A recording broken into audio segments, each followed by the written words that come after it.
I bought an old house at a city tax auction for exactly $200. But when I was renovating it, I discovered a hidden steel vault in the wall. Behind its heavy door sat $5 million in cash and a wax-sealed envelope. When I tore open the envelope, I found a single word that would completely destroy my toxic family forever. Before I continue this story, let me know where you are watching from in the comments below.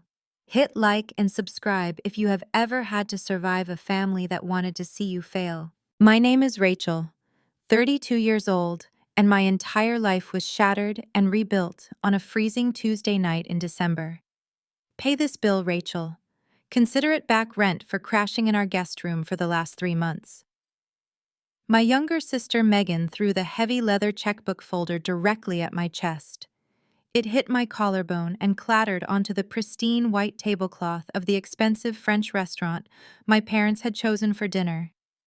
I stared at the small piece of paper slipping out of the folder. The total was $4,500. My stomach dropped into a bottomless pit.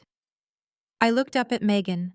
She was perfectly manicured, wearing a designer dress she could not actually afford, sipping a glass of vintage champagne with a smug smile plastered across her face. Beside her sat her husband, Jamal. He casually adjusted the cuffs of his tailored suit, his dark skin contrasting sharply with the gleaming gold of the $30,000 Rolex my parents had just gifted him to celebrate his latest real estate deal. I only ordered a side salad and a glass of tap water. I said, my voice trembling but desperately trying to remain calm. I cannot pay a $4,000 bill, Megan. You know I just lost my job at the museum due to the budget cuts. My mother, Patricia, rolled her eyes and let out a dramatic sigh that drew the attention of the tables nearby. Oh, stop playing the victim, Rachel. You are a 32-year-old woman working as a historical archivist. We told you for years that shuffling through dusty old papers was a dead-end path. Megan is a lifestyle influencer with a massive following, and Jamal is building a real estate empire. You should be honored to treat them to dinner. I looked at my father, Richard, hoping for a shred of reason. Instead, he was glaring at me with the same disappointment he had weaponized against me my entire life. Your sister is right, Richard barked, his voice echoing in the quiet restaurant. You have been living under our roof, eating our food, and contributing absolutely nothing to the household. Pay the bill and stop embarrassing us in public. I gripped the edge of the table. I moved into the guest room because you begged me to come help care for Mom after her knee surgery. I reminded them, my voice rising just enough to challenge his authority. I cooked every meal. I managed her physical therapy. I drained my own savings to pay for her specialized medications, while Megan was supposedly too busy filming makeup tutorials to even visit. Jamal let out a loud, mocking laugh. Come on, Rachel. Do not act like you did us a favor. You needed a free place to stay because your useless career finally went under. Just put it on a credit card like a normal person. I do not have a credit card with a $5,000 limit, I fired back, standing up from my chair. And I am not paying for your imported caviar and champagne. Before I could turn away, my father stood up so violently that his chair crashed to the hardwood floor. He reached across the narrow table and slapped me directly across the face. The sharp, stinging crack echoed through the dining room. Silverware stopped clinking. Waiters froze in their tracks. The entire restaurant plunged into a dead, suffocating silence. My cheek burned with a fiery heat, but the physical pain was nothing compared to the absolute humiliation washing over me. You are a selfish, ungrateful parasite! Richard hissed, his face red with rage. I am done looking at your pathetic face. Do not bother coming back to our house tonight. You are kicked out. I am having the locks changed the moment we get home. If any of your cheap garbage is left in the guest room, it is going in the dumpster. My mother calmly picked up her wine glass and took a sip, not even glancing at my stinging cheek. You heard your father, Patricia said smoothly. Go figure out your own life. We are done carrying dead weight. I did not shed a single tear. I refused to give them the satisfaction of seeing me break. Without a word, I grabbed my coat, turned my back on my family, and walked out the front doors of the restaurant into the freezing winter night. The icy wind hit me like a wall, biting through my thin jacket as snow began to fall heavily on the city streets. I stood on the pavement with my car keys in my hand, completely homeless and nearly broke. I pulled my phone out of my pocket with numb fingers and opened my email inbox. Staring back at me was a confirmation receipt from the City Property Management Office. It was a receipt for a land bank tax auction. 2 weeks ago, desperate for a cheap storage space for my independent archiving projects, I had bid exactly $200 on an abandoned, boarded-up property on the neglected west side of the city. I had won. I had nowhere else to go. I drove my beat-up sedan through the darkening streets, the heater barely working against the plummeting temperatures. When I finally pulled up to the address, the reality of my purchase hit me. The house was a dilapidated wreck. The paint was peeling in massive strips, the front porch sagged dangerously, and thick sheets of plywood covered every window. I unlocked the front door with the rusty key the city had mailed me, stepping into a pitch-black hallway that smelled intensely of mildew, rotting wood, and decades of abandonment. I retrieved a heavy-duty camping lantern and a crowbar from the trunk of my car, navigating my way through the debris-filled living room. The temperature inside the house was somehow colder than the air outside. I walked down the creaking wooden stairs into the basement. The walls were covered in a thick layer of black mold and crumbling drywall. As I set the lantern down on an old workbench, the burning sensation on my cheek flared up again. The memory of my father striking me in public, the sound of Jamal mocking my career, the image of Megan tossing that bill at me while wearing clothes paid for by my parents. A surge of pure, unfiltered rage boiled up inside my chest. It was a rage built on 32 years of being the scapegoat, the punching bag, the dumping ground for my family's toxic insecurities. I grabbed a heavy sledgehammer that previous squatters had abandoned in the corner of the basement. I walked over to the ugliest, most water-damaged section of the drywall. I swung the heavy steel hammer backward and drove it into the wall with every ounce of strength I had left. The drywall shattered, sending a cloud of white dust into the freezing air. I swung again. I swung for the college fund my parents drained to pay for Megan's luxury car. I swung for the times my mother told me I was too plain to ever find a husband. I swung for the slap my father gave me just an hour ago. I smashed the hammer into the wall again and again until my arms ached and my lungs burned. The drywall collapsed in massive chunks, revealing the dark, hollow space between the wooden studs. I dropped the hammer, gasping for breath as the dust slowly settled in the beam of the camping lantern. Something metallic caught the light. I stepped closer, wiping the sweat and dust from my forehead. Bolted securely between two massive structural beams was a heavy industrial-grade steel door. It was seamlessly hidden behind the drywall covered in a layer of rust, but clearly built to withstand serious force. There was an old mechanical combination dial on the front, but the hinges looked weakened by decades of moisture and neglect. My heart began to race.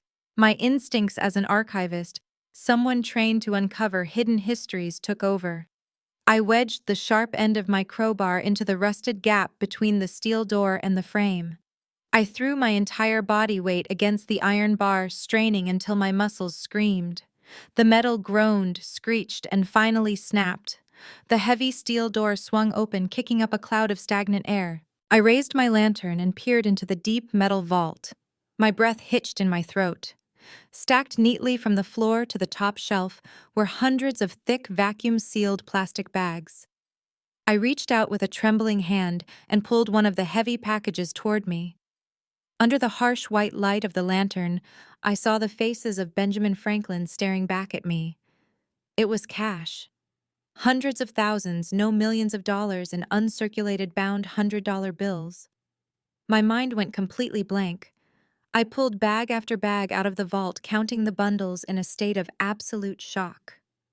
$5 million in cold, untraceable cash had been sitting behind a moldy wall in a house I bought for the price of a cheap television. But the money was not the only thing in the vault. Resting on the very top shelf, covered in a thin layer of dust, was a thick manila envelope sealed with dark red wax. I carefully lifted the envelope, noticing the heavy weight of the paper inside. I broke the brittle wax seal and slid the contents out onto the workbench. The first thing I saw was a piece of premium cardstock. Written across the center in sharp, aggressive black ink was a single word: confession. Beneath the cardstock was a leather-bound accounting ledger. The edges of the pages were yellowed with age. I opened the heavy cover and began to examine the columns of numbers, dates, and account names. As a historical archivist, I had spent my entire adult life deciphering financial records, tracking corporate histories, and following paper trails. It only took me 3 pages to realize exactly what I was looking at. The ledger detailed a massive systematic embezzlement operation dating back exactly 30 years. It logged millions of dollars being siphoned from union pension funds, routed through shell companies, and ultimately converted into untraceable cash. But what made my blood run ice cold was not the crime itself. It was the signature scrawled at the bottom of every single page authorizing the illicit transfers. The signature belonged to my father, Richard. This was the money he had stolen from his old firm 30 years ago. The scandal that had miraculously been blamed on his business partner, a man who had ended up going to prison and taking his own life, leaving my father free to walk away with a spotless reputation and seemingly no money to show for the missing funds. My father had hidden the cash in this house, likely planning to retrieve it once the statute of limitations expired or the heat died down. But the property had been seized by the bank for unpaid taxes and tied up in bureaucratic red tape for decades, locking his stolen fortune behind a wall of legal limbo. Until the city finally put it up for a fast tax auction, and his own daughter unknowingly bought his hidden treasure for $200. As I stood in the freezing basement staring at the undeniable proof of my father's crimes, the silence of the abandoned house was shattered by a loud buzzing vibration from my coat pocket. I jumped, nearly dropping the heavy ledger. I pulled out my phone and looked at the glowing screen. The caller ID flashed brightly in the dark. It was Jamal. My heart hammered against my ribs. Why would my brother-in-law be calling me just hours after I was violently kicked out of the family dinner? I took a deep breath, fighting to keep my voice steady, and answered the call. "Hello," I said, making sure I sounded properly exhausted and defeated. "Hey, sister-in-law." Jamal's voice echoed through the speaker, dripping with a fake sugary sweetness that immediately made my skin crawl. "I just wanted to check on you. Things got pretty intense at the restaurant tonight. Richard was way out of line, and Megan feels terrible about how everything went down." I narrowed my eyes in the dark. Megan did not feel terrible about anything unless it affected her social media engagement. Save the act, Jamal. "What do you want?" I asked coldly. Jamal let out a smooth, practiced chuckle. "Straight to business, I like that. Look, Rachel, I was running some routine property checks for my real estate firm tonight, and I noticed your name popped up on a city land bank transfer. Word on the street is, you bought that absolute garbage dump of a property over on the west side.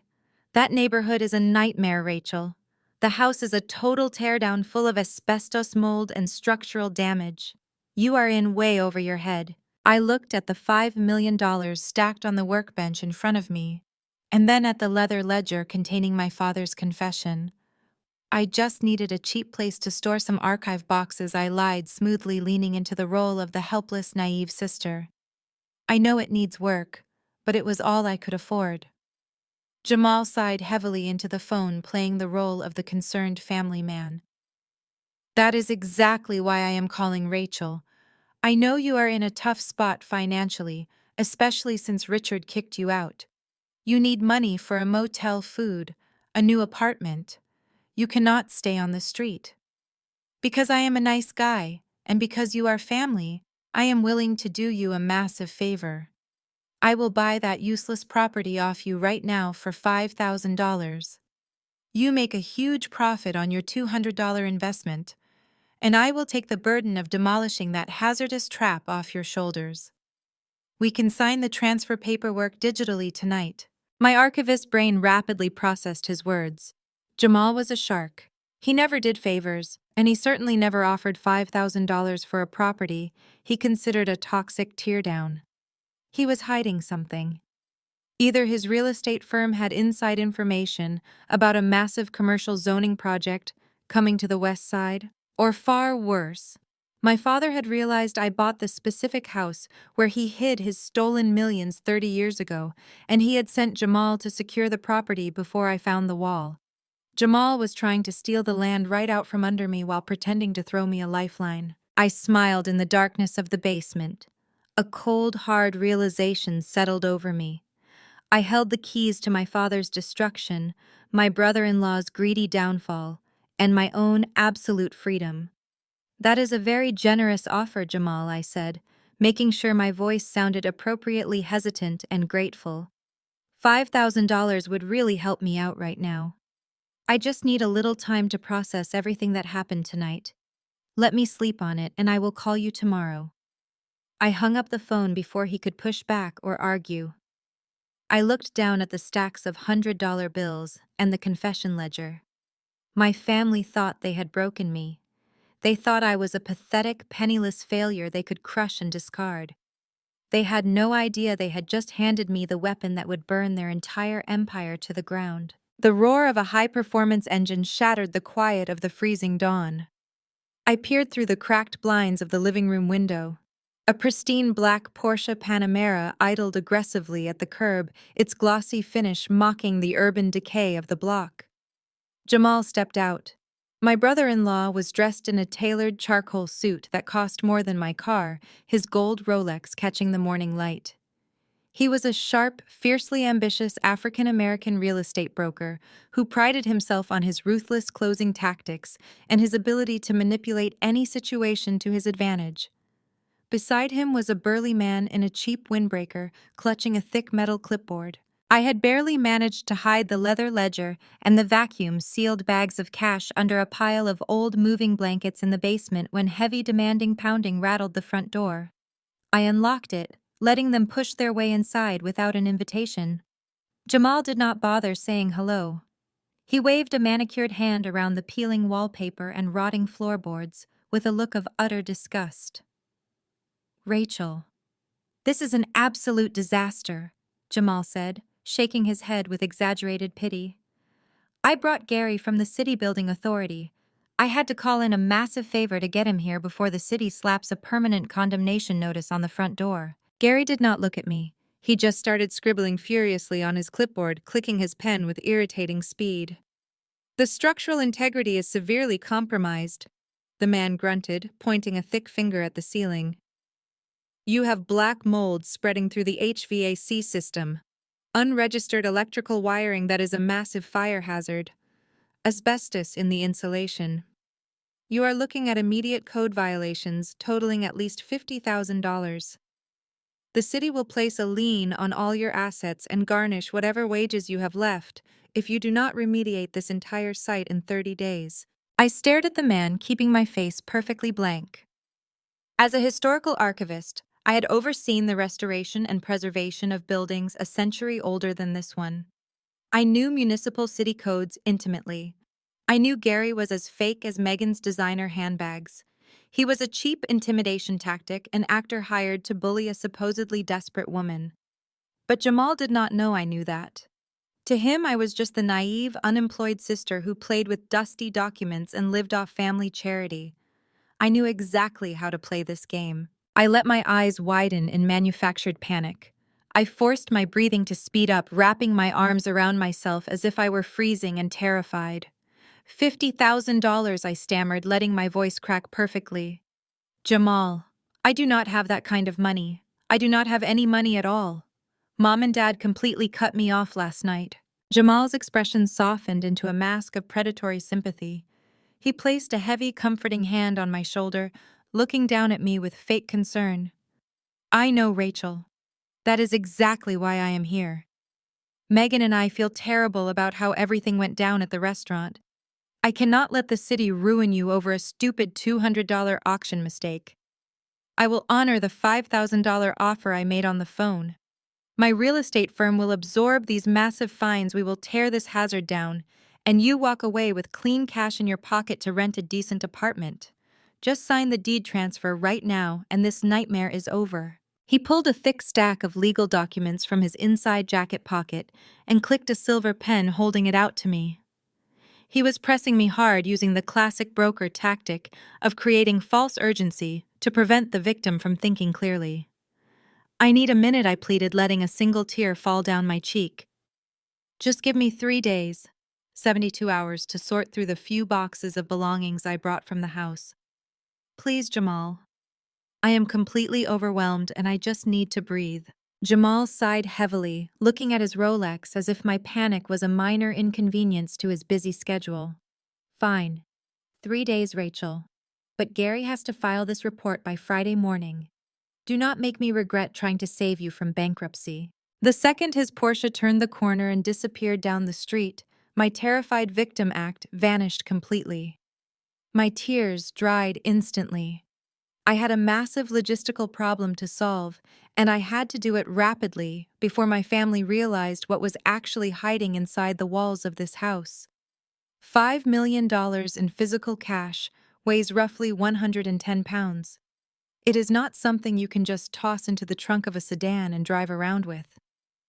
I drove to a commercial industrial supply store and purchased 4 heavy-duty waterproof lockable storage trunks. I spent the next 4 hours in the freezing basement carefully packing the bundles of cash.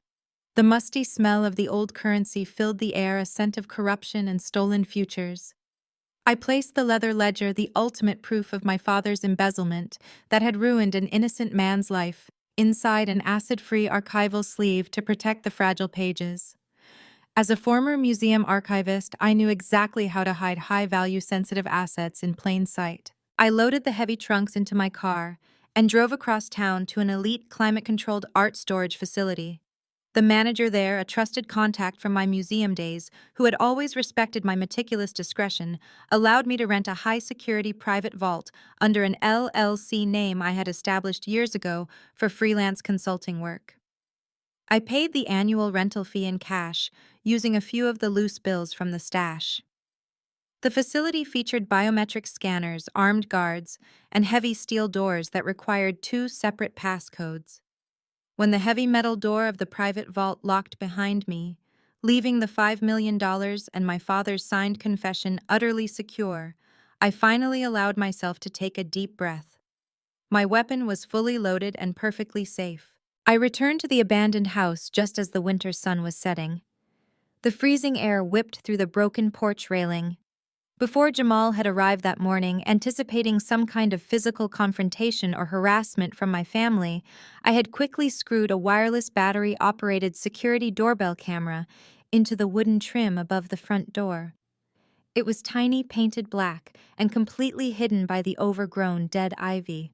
I sat on the dusty floor of the empty living room, pulled out my phone, and opened the security application to review the recorded footage from the morning. The video displayed Jamal walking down the porch steps alongside his fake inspector. As they reached the sidewalk, Jamal pulled out his phone and dialed a number. The audio picked up by the sensitive microphone was crisp and undeniably clear. "Hey, babe. It is me, Jamal," said his voice, dropping the fake sympathy and morphing into an arrogant sneer.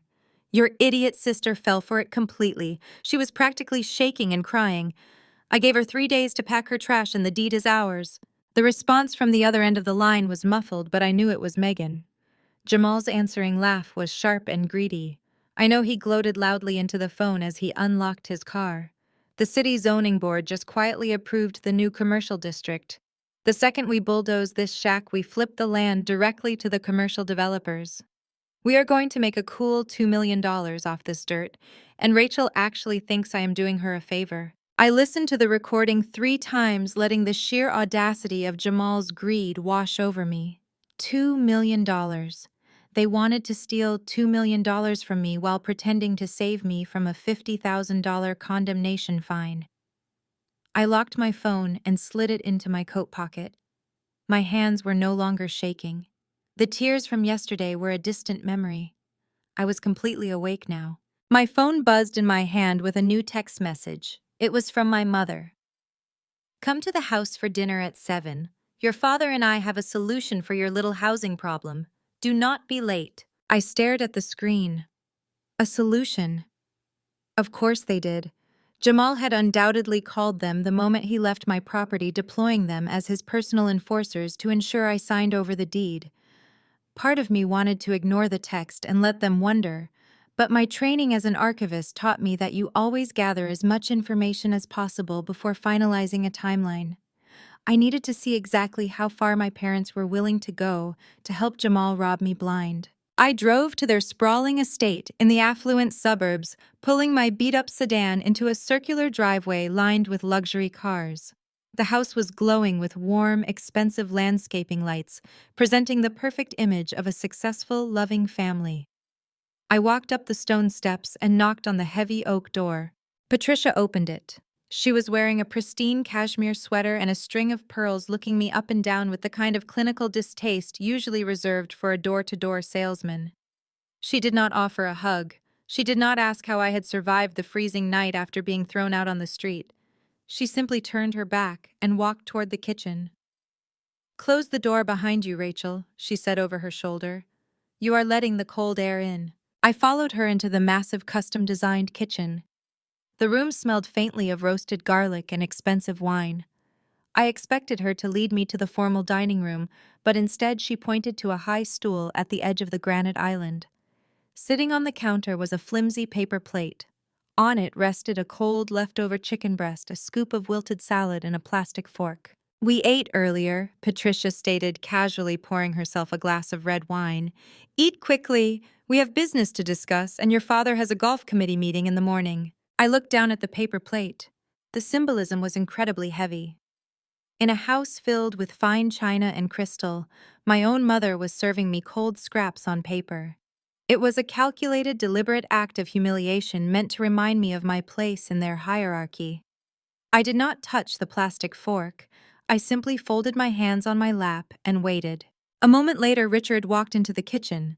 He was wearing pressed slacks and a golf shirt, carrying a thick manila folder under his arm. He completely ignored my presence, walking straight to the refrigerator to grab a bottle of sparkling water. Only after he took a long drink did he turn to face me. "Jamal called us this afternoon."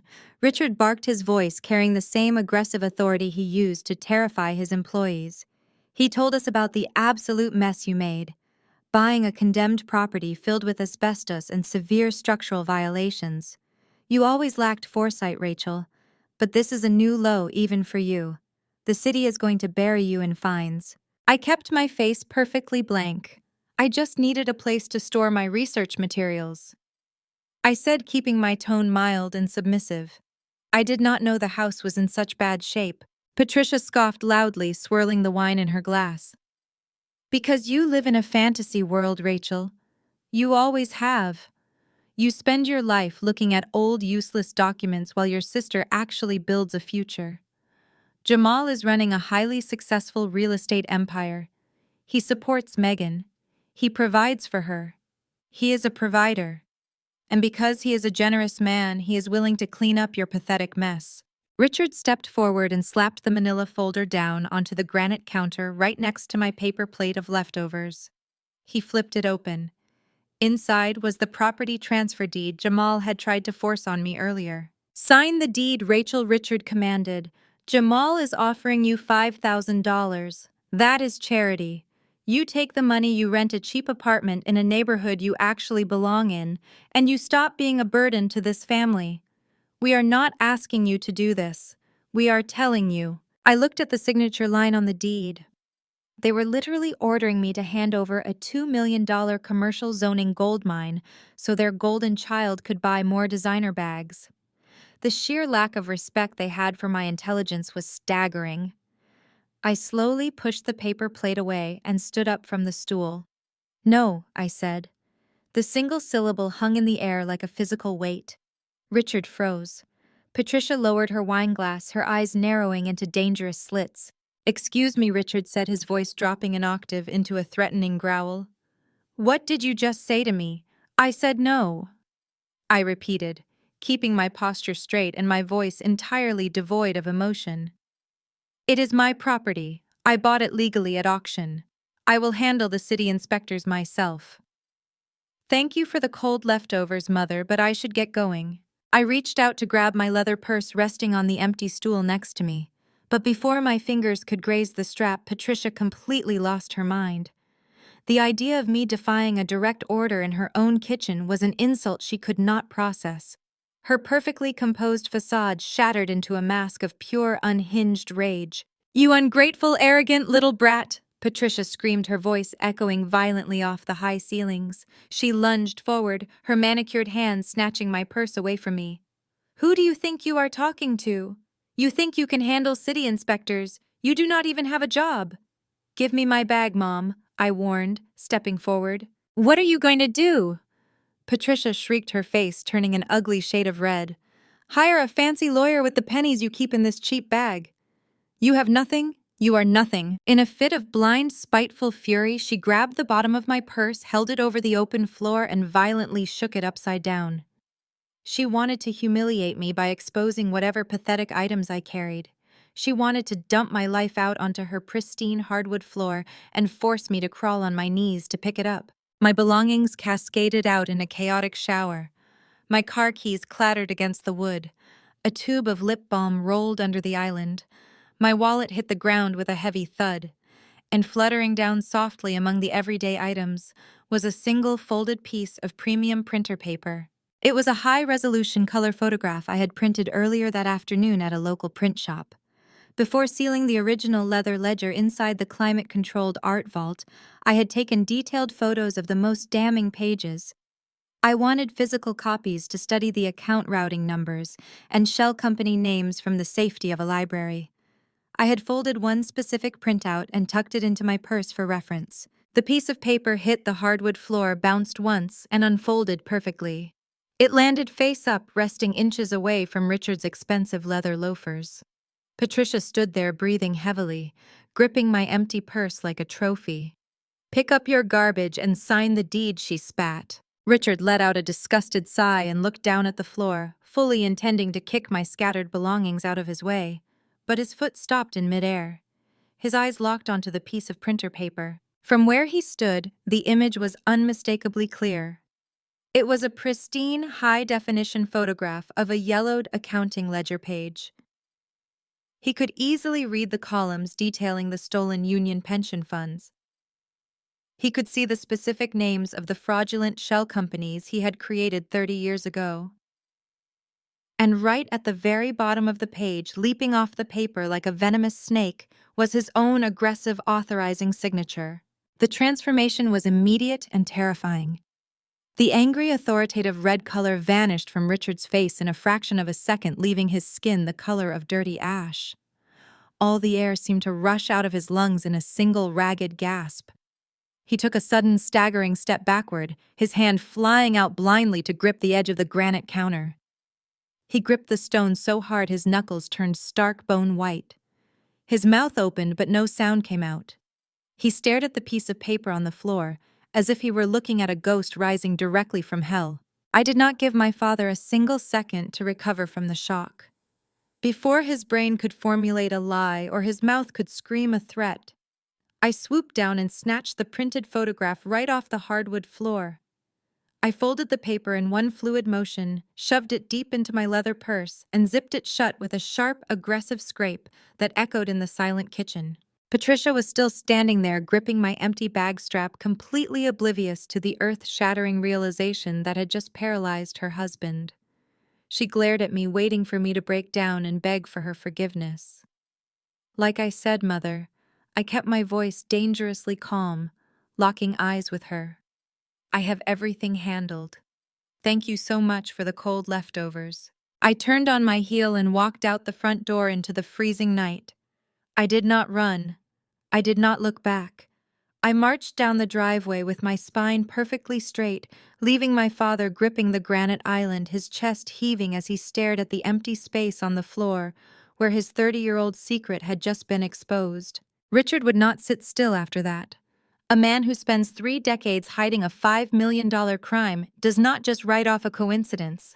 He knew I had seen the ledger. He knew I had copied it. By the very next morning, the paranoia had fully consumed him. I had spent the night on a cheap air mattress in a roadside motel, refusing to sleep in the compromised freezing shell of the $200 house. When I walked out to my car at 7 in the morning holding a bitter cup of gas station coffee, I immediately noticed the dark gray sedan idling half a block away. The engine exhaust plumed in the freezing air. When I pulled out of the parking lot, the sedan pulled out exactly 2 cars behind me. I tested the driver by taking 4 consecutive right turns through a residential neighborhood. The sedan mirrored every single turn. My father had hired a private investigator. He needed to know exactly what I knew, who I was talking to, and most importantly, where I was hiding the physical proof. I smiled, taking a sip of my terrible coffee. Let him follow me. I drove straight into the heart of the downtown district and pulled into the underground parking garage of the State Historical Archive. The private investigator followed me all the way to the lobby elevators, wearing a cheap windbreaker and pretending to text on his phone. But as a former museum archivist, I still retained my elite state credentials. I walked up to the heavy security doors, flashed my badge to the armed guard, and swiped myself through the staff-only turnstiles. The heavy glass doors sealed shut behind me, leaving my father's hired muscle stranded in the public waiting area, with absolutely no way to follow me down into the restricted vaults. I descended into the subterranean records room, a massive temperature-controlled bunker filled with decades of city history. I bypassed the digital computers and walked straight to the mechanical microfilm readers. I booted up a machine, the bulb flickering to life with a hum. I had the ledger page memorized. I knew the exact date of the largest illicit transfer, the names of the shell companies, and the specific municipal zone of the house I had just purchased. I pulled the microfilm reels from October 30 years ago, threaded the glossy ribbon into the machine, and began spinning the dial. The screen flashed with black and white advertisements, weather reports, and forgotten obituaries. I spun the dial faster, blurring the pages until I hit the front page of the Metro Gazette. I slammed my hand onto the brake dial. The image locked into place. The headline was printed in massive, bold ink. Ironworkers' Local Pension Fund drained, lead partner indicted. I leaned closer to the glowing screen, my hands gripping the edge of the desk. The article detailed a massive, highly sophisticated embezzlement operation. $5 million had vanished from the local steelworkers' retirement fund overnight. The money had been routed through a complex web of offshore shell companies, the exact same companies listed in my leather ledger. But the man who was arrested, charged, and publicly crucified by the media was not my father. It was his senior business partner, a man named Arthur Sterling. According to the article, Arthur vehemently denied the charges, begging the court to look at his junior partner, Richard. But the paper trail had been expertly manipulated. Every fraudulent document pointed directly at Arthur. My father had testified against his own best friend in open court, securing his immunity by playing the role of the shocked, betrayed colleague. Arthur was convicted of grand larceny and sentenced to 20 years in federal prison.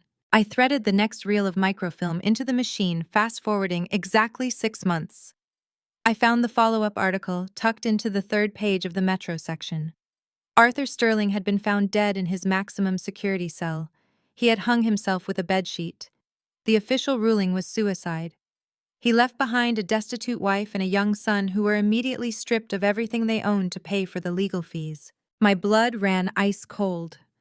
I scrolled to the bottom of the article, reading the details regarding the seizure of Arthur's remaining assets.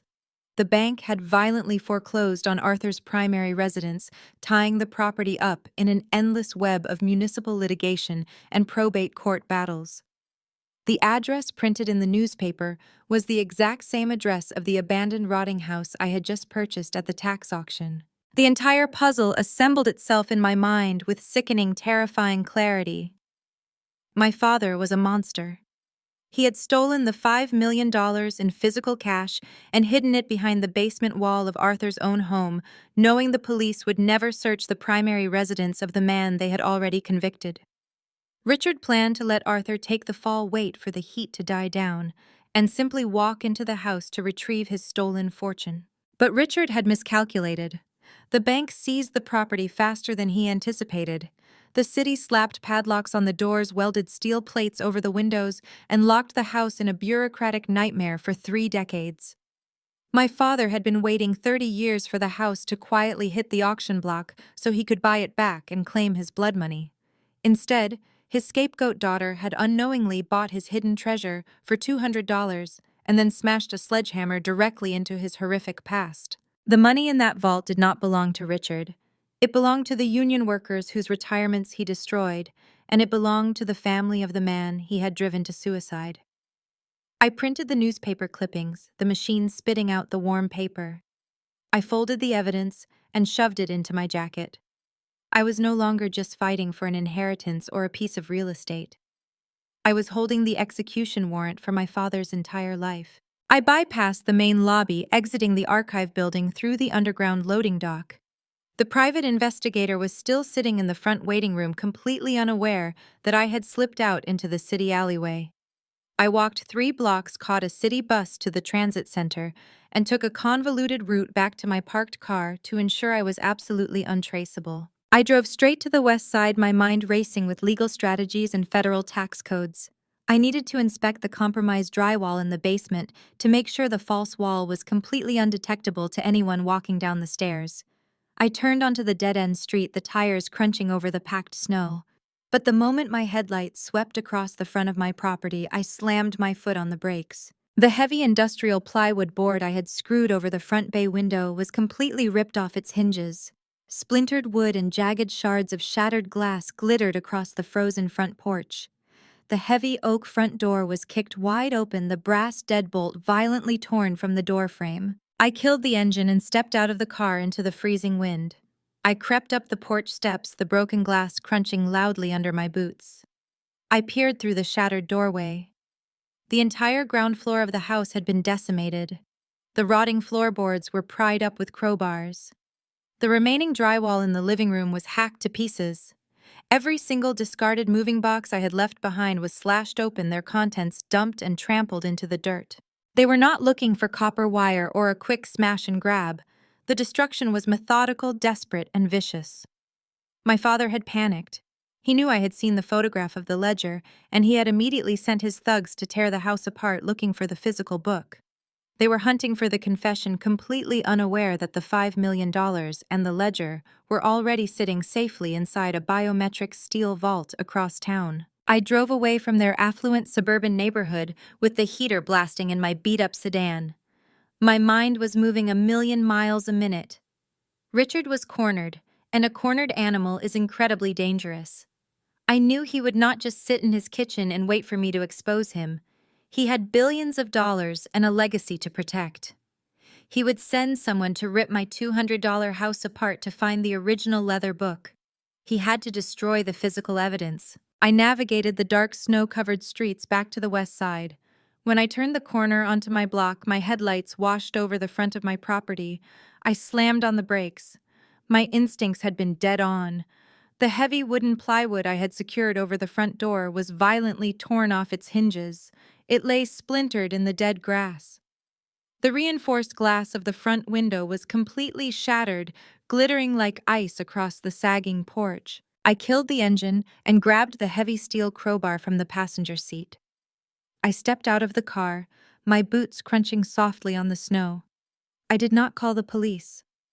Calling the authorities would mean answering questions about what the intruders were looking for, and I was not ready to reveal the $5 million to the city just yet. I gripped the crowbar tightly and walked up the steps. The interior of the house looked like a war zone. Whoever Richard hired had completely decimated the ground floor. The rotting floorboards were pried up with heavy tools. The walls in the living room were smashed open, exposing the ancient plumbing and wiring. But the real destruction was in the basement. I carefully walked down the creaking wooden stairs, shining my flashlight into the darkness. The false wall where I had found the steel vault was entirely demolished. Bricks, shattered drywall, and wooden studs covered the concrete floor. The heavy steel door of the vault had been ripped off its hinges with an industrial grinder. The inside of the vault was completely empty. They had torn apart every single box, every piece of trash, every inch of the basement, looking for the leather accounting ledger. A cold smile spread across my face in the darkness. They were too late. The $5 million in stolen union funds and the ledger containing Richard's confession were sitting miles away inside a biometric, climate-controlled art storage vault. I had secured my weapon, and Richard's hired thugs had found absolutely nothing. They had only confirmed how utterly desperate my father was. Standing in the ruins of my basement, I realized my family would not stop at vandalism. If Richard could not find the physical evidence, he would try to discredit me. He would try to paint me as insane, delusional, or unstable so that no one would believe me if I ever went to the authorities. I needed to legalize my newfound wealth immediately, and I needed to do it in a way that made it impossible for Richard to claim a single penny. The next morning, I sat in a quiet, dimly lit diner on the edge of the financial district. Across the table from me sat David. David was a brilliant tax attorney. We had worked together years ago when the museum needed legal counsel to secure international artifacts. He was meticulous, completely discreet, and he owed me a massive favor for finding a misfiled tax document that had saved his firm millions. I handed him a thick manila folder containing the high-resolution photographs of the cash and the ledger. I did not tell him where the physical assets were located. I just showed him what I had found. David adjusted his glasses, his eyes scanning the photos of the vacuum-sealed $100 bills and my father's signature on the embezzlement records. He slowly took a sip of his black coffee, leaning back in the vinyl booth. "Rachel," David said, his voice barely above a whisper, "you are sitting on a nuclear bomb. If this ledger is authentic, your father stole this money from a federal pension fund 30 years ago. He framed his partner, let the man die in prison, and hid the cash." I know, I said, keeping my hands perfectly still on the table, "but the money has been sitting in an abandoned house for 3 decades. The statute of limitations on the original theft might be complicated, but I want to claim the cash legally. How do I do it without handing it over to the city or letting my father touch it?" David smiled, a sharp, predatory grin that made him a nightmare in court. "The treasure trove law," he said simply. "According to the IRS, if you find abandoned property or cash, it is legally yours, as long as you declare it as ordinary income on your taxes for the year you found it. You file the paperwork, you pay the federal government their cut, and the rest is entirely legally yours. The money is washed clean." "But what if my father tries to claim it belongs to him?" I asked, playing devil's advocate. David laughed quietly. "That is the genius of it, Rachel. In order for Richard to claim the money, he would have to march into a federal courtroom and publicly confess to a massive multi-million-dollar embezzlement scheme. He would have to admit he framed his partner. He would be essentially volunteering for federal prison and total financial ruin just to get the cash back. He cannot claim it. Legally, the money is completely abandoned. You are the finder. We file the treasure trove claim under your LLC, keep your personal name out of the initial public filings, and you walk away a multimillionaire." "Do it," I said without hesitation. "File the paperwork today. Pay whatever taxes are required. Just make sure the money is locked down tight." While David began drafting the legal documents, my phone screen lit up on the diner table. It was a notification from a social media app. I rarely used social media, but I kept an account to monitor the local historical societies. The notification was a direct tag from Megan. My sister had tagged me in a public video. I opened the app. Megan was sitting in her pristine, softly lit bedroom looking directly into the camera. Her makeup was perfectly done to look intentionally messy, as if she had been crying for hours. She wiped a fake tear from her eye and took a shaky breath. "Hey guys," Megan said to her hundreds of thousands of followers, her voice trembling with manufactured grief. "I usually only share positive lifestyle content with you, but my family is going through a devastating crisis right now, and I need your prayers. My older sister Rachel is suffering from a severe mental breakdown." I stared at the screen, my jaw clenching. Megan looked down at her hands, playing the role of the heartbroken, supportive sister. Rachel recently lost her job, and the stress completely shattered her reality. She refused our help. She bought a condemned, toxic, abandoned house full of garbage and mold, and she is living in it. She is deeply paranoid, delusional, and refuses to speak to us. My husband Jamal and my parents offered to pay for a beautiful hotel and the best psychiatric care in the city, but she violently rejected us. Please send love to our family as we try to save her from herself. I scrolled down to the comments. They were absolutely brutal. Thousands of strangers were calling me insane, ungrateful, and a burden to my successful sister. Jamal had pinned a comment to the top of the feed that read, "We will never stop fighting for you, Rachel. Family is everything." They were laying the groundwork. My father knew he could not get the ledger by breaking into the house, so he deployed Megan to control the public narrative.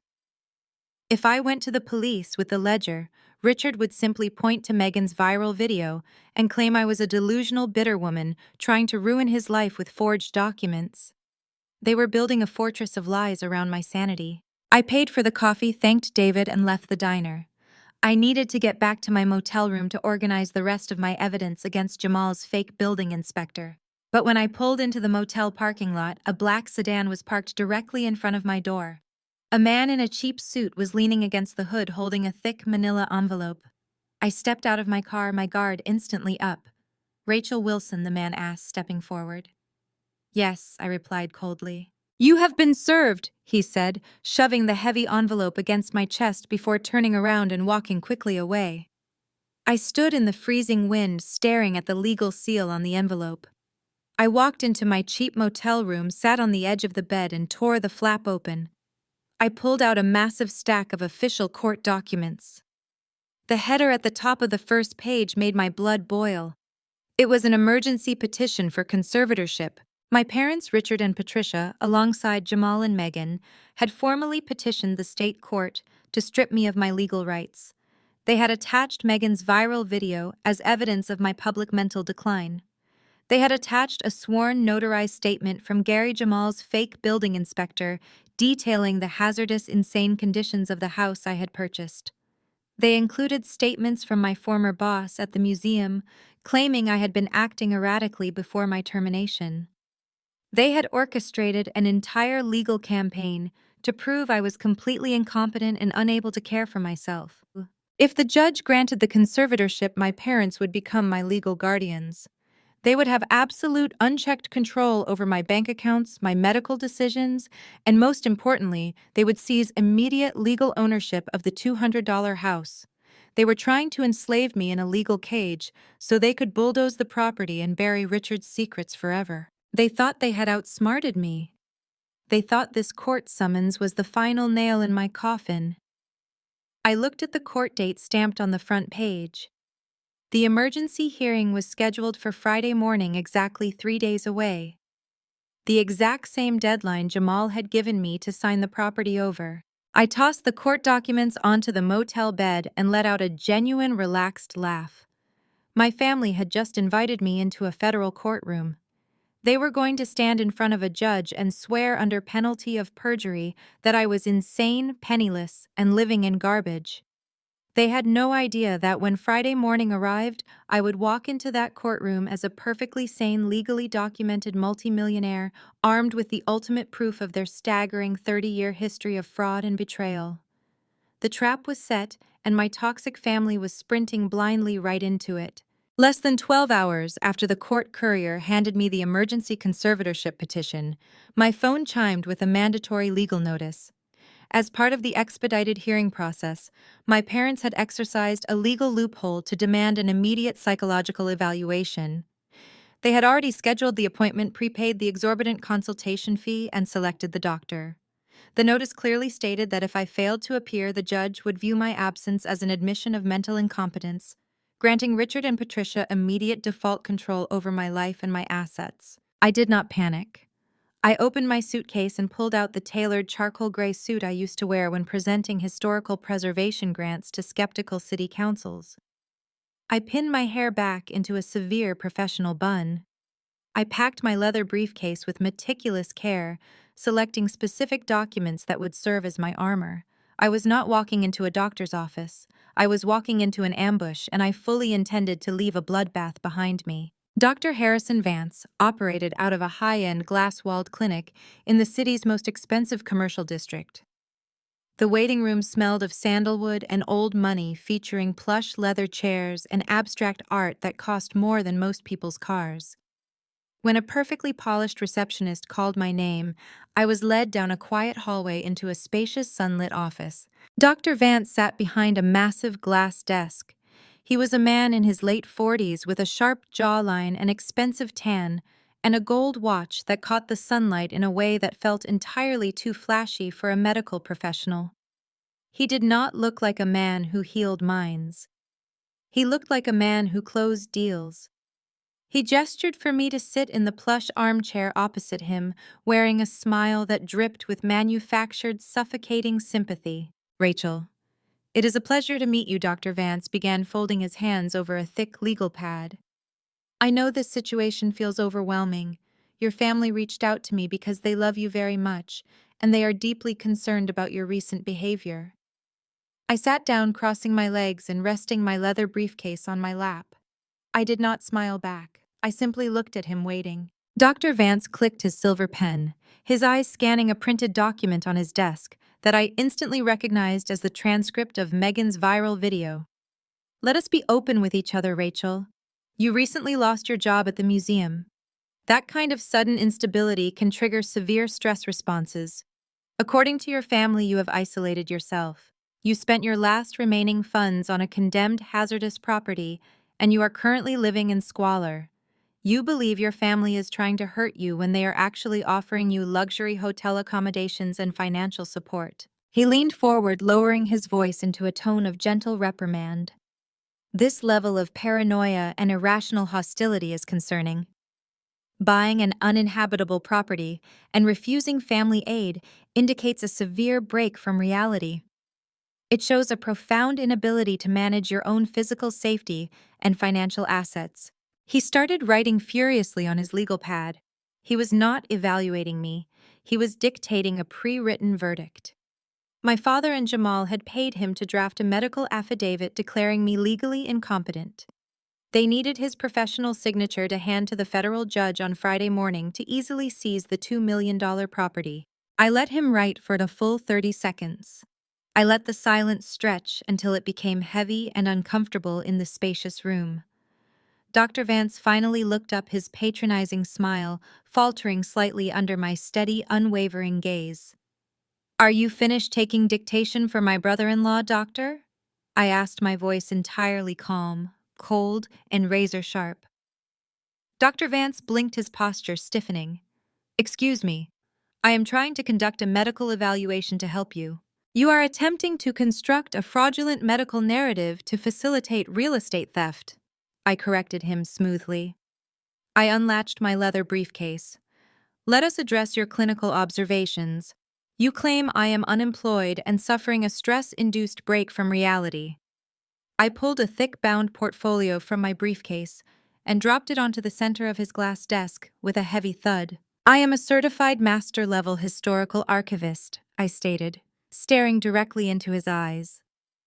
Those are my peer-reviewed publications on structural preservation and urban reclamation published in 3 national historical journals. I did not lose my job. I transitioned into independent consulting. You claim I purchased a toxic, condemned house in a state of delusion.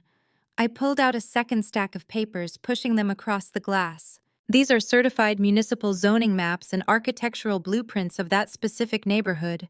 I continued, my voice echoing with absolute authority.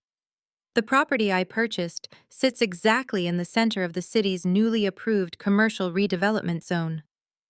I bought it at a tax auction for $200 because I possessed advanced archival knowledge that the city planners lacked. The land alone is currently valued at $2 million. I did not buy garbage, Dr. Vance. I executed a highly sophisticated, deeply calculated financial investment.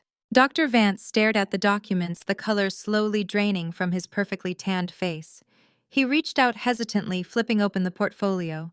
His eyes darted across the official seals, the publication dates, and the complex zoning maps. The smug, condescending psychiatrist vanished, replaced by a man suddenly realizing he had stepped into a trap. As for my paranoia, I said, leaning forward slightly, bringing the full weight of my presence down on him. It is not a delusion when the threat is documented reality. Your primary source for my supposed insanity is Jamal, a commercial real estate broker who stands to make a $2 million profit if I am declared legally incompetent and my property is seized. You are currently attempting to diagnose a patient based entirely on hearsay, provided by individuals with a direct, massive financial conflict of interest. Dr. Vance swallowed hard. He closed the portfolio, his hand trembling slightly. Rachel, this is just a preliminary discussion. I am simply taking notes on your family's perspective. I stood up, towering over him from across the desk. I know exactly what you are doing. I know exactly how much Richard and Jamal paid you to write the phrase incompetent to manage assets on that legal pad. But you have made a critical error in your methodology, Doctor. You assumed I was the helpless, broken victim they described. I leaned down, placing both hands flat on his desk. If you submit a medical affidavit to the federal court on Friday, claiming I am mentally unfit, I will not just contest it. I will subpoena your financial records. I will file a formal complaint with the state medical board for severe ethical violations, citing your willingness to diagnose a patient without clinical evidence to facilitate financial fraud. I will ensure your medical license is permanently revoked, and I will personally bankrupt you in civil court. Do we understand each other? Dr. Vance sat completely paralyzed in his expensive leather chair. He did not speak. He did not blink. He just stared up at me, terrified. I snapped my briefcase shut, turned on my heel, and walked out of his office. I did not wait for a dismissal. I strode down the plush-carpeted hallway, my heart hammering with a fierce, intoxicating adrenaline. I had just dismantled their entire medical trap in under 10 minutes. As I reached the end of the corridor, I paused near the heavy oak door leading back out to the reception area. The hallway was perfectly silent, and Dr. Vance's office door was still slightly ajar. I stood perfectly still, listening. A moment later, I heard the frantic, desperate dialing of a desk phone. Then Dr. Vance's voice drifted down the hallway, completely stripped of its professional calm. His voice was high-pitched, panicked, and sweating with fear. Jamal, Dr. Vance hissed into the phone. It is Vance. We have a massive problem. You told me she was a mess. You told me she was delusional. She just walked in here and threatened to strip my medical license and subpoena my bank records. She brought certified zoning maps and archival publications. She is too lucid, I cannot fake the medical records. I listened to the panic in Dr. Vance's voice for another few seconds, letting the sheer satisfaction wash over me before turning my back on his office forever. The elevator ride down to the lobby felt like floating. Jamal and Megan had played their medical card, and it had blown up in their faces. With Dr. Vance refusing to perjure himself, their emergency conservatorship petition was dead in the water. They had no medical expert. They had no legal grounds. They were out of time. But I knew Jamal. A shark does not stop biting just because it loses a tooth. He was desperate. The commercial zoning approval was public knowledge among the city elite, and he had already promised the land to developers. If he did not deliver the deed by Friday, his own reputation and financial standing would take a massive hit. He would have to bypass the court entirely. I spent the next 24 hours operating from my motel room. I finalized the treasure trove tax documents with David, ensuring the $5 million was legally tethered to my newly established LLC. The money was washing through the IRS system, transforming from a 30-year-old felony into completely legitimate, untraceable corporate capital. Meanwhile, my father remained completely silent. Richard was paralyzed by the realization that I possessed the ledger photograph. He was likely waiting for Jamal to clean up the mess, completely unaware that Jamal was fighting an entirely different battle over the real estate itself. On Thursday morning, the freezing winter air carried a heavy metallic scent. I drove my sedan back to the west side, parking 2 blocks away from my property. I wrapped my scarf tightly around my neck and walked the remaining distance, my boots crunching on the frost-covered pavement. As I turned the final corner, the quiet decay of the neighborhood was shattered by the roaring diesel engines of heavy machinery. A massive yellow excavator sat idling directly on my front lawn. Beside it, a commercial dump truck and a bulldozer were parked illegally across the cracked sidewalk. A crew of 5 men in hard hats and neon vests were securing a steel perimeter fence around the $200 house. I did not break into a run. I did not scream or panic. I simply adjusted my coat and walked steadily toward the foreman, a burly man holding a metal clipboard and shouting orders over the roar of the engines. He looked up as I approached, holding up a thick gloved hand to stop me.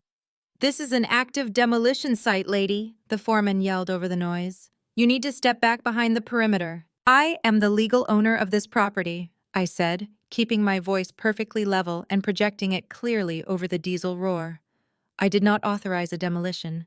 You need to shut your machines down immediately." The foreman frowned, looking down at his clipboard.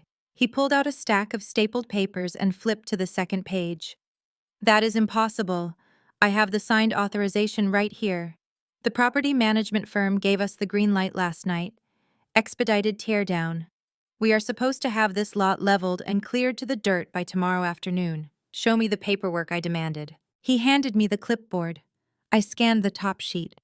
It was a standard commercial demolition work order fully paid up front by Jamal's elite real estate brokerage. But the second page was what made my blood turn to ice, followed rapidly by a surge of pure vindictive adrenaline. It was a power of attorney document. It explicitly granted Jamal comprehensive legal authority to manage, sell, or destroy the property on my behalf. And sitting right there at the bottom of the page, inked in stark black, was my signature. It was a masterful forgery. Jamal had utilized his extensive experience in real estate transactions to replicate the exact slant and pressure of my handwriting. He must have pulled my signature from the original auction transfer deed he had forced me to show him days ago. He had bypassed the failed conservatorship entirely. He decided that if he could not legally steal the house through a judge, he would just forge my consent and bulldoze the problem to the ground before I could stop him. By Friday, the house would be gone, the lot would be vacant dirt, and he would sell it to the commercial developers using the same forged power of attorney. I stared at the forged signature. Under state law, forging a power of attorney to authorize the destruction of real estate was a severe felony. It was wire fraud, identity theft, and malicious destruction of property all rolled into one document. Jamal had just handed me the rope to hang him with. "Lady," the foreman said, looking at me impatiently, "I have a schedule to keep. My crew is billing by the hour. If you have an issue with the management company, you need to take it up with them. But I have a legal work order, and this house is coming down today." My mind worked with archival precision. The house was riddled with asbestos, black mold, and structural decay. The city condemnation fines were legitimate. If I kept the house, I would eventually have to pay tens of thousands of dollars to safely demolish it myself before I could sell the lucrative commercial dirt underneath it. Jamal had just paid a premium expedited rate to bring a full professional crew here to do the exact job I needed done. He was using his own firm's money to clear my multi-million-dollar lot. He had completely destroyed the basement looking for a ledger that was not there, and now he was paying to haul the garbage away. I handed the clipboard back to the foreman. The panic Jamal had expected from me simply did not exist. I looked at the rotting, splintered house. I thought about my mother serving me cold scraps on a paper plate. I thought about my father stealing union pensions and letting an innocent man die. I thought about Megan crying fake tears for internet points, labeling me insane. And I thought about Jamal so blinded by his own arrogance that he had committed a massive felony just to steal what was mine. I looked back at the foreman and let a wide, perfectly calm smile spread across my face. "You are absolutely right," I said, my voice cutting cleanly through the freezing air. "Everything looks completely in order here." The foreman blinked, clearly expecting a hysterical fight. "You are letting us proceed." I took a step back, gesturing grandly toward the rotting structure. "I am not going to stop you. Go ahead and tear it down, flatten it completely. Just make sure you do a thorough job clearing the debris." The foreman shrugged, turning away to signal the excavator operator. "Works for me." "Oh, and one more thing," I called out, making sure he heard me clearly over the revving engine. "When you finish the job, make sure you send the final bill directly to Jamal. He is covering all the expenses." I turned and walked away as the massive steel arm of the excavator crashed through the front roof of the house. The sound of splintering wood and shattering glass echoed down the street, but to me, it sounded like an absolute symphony.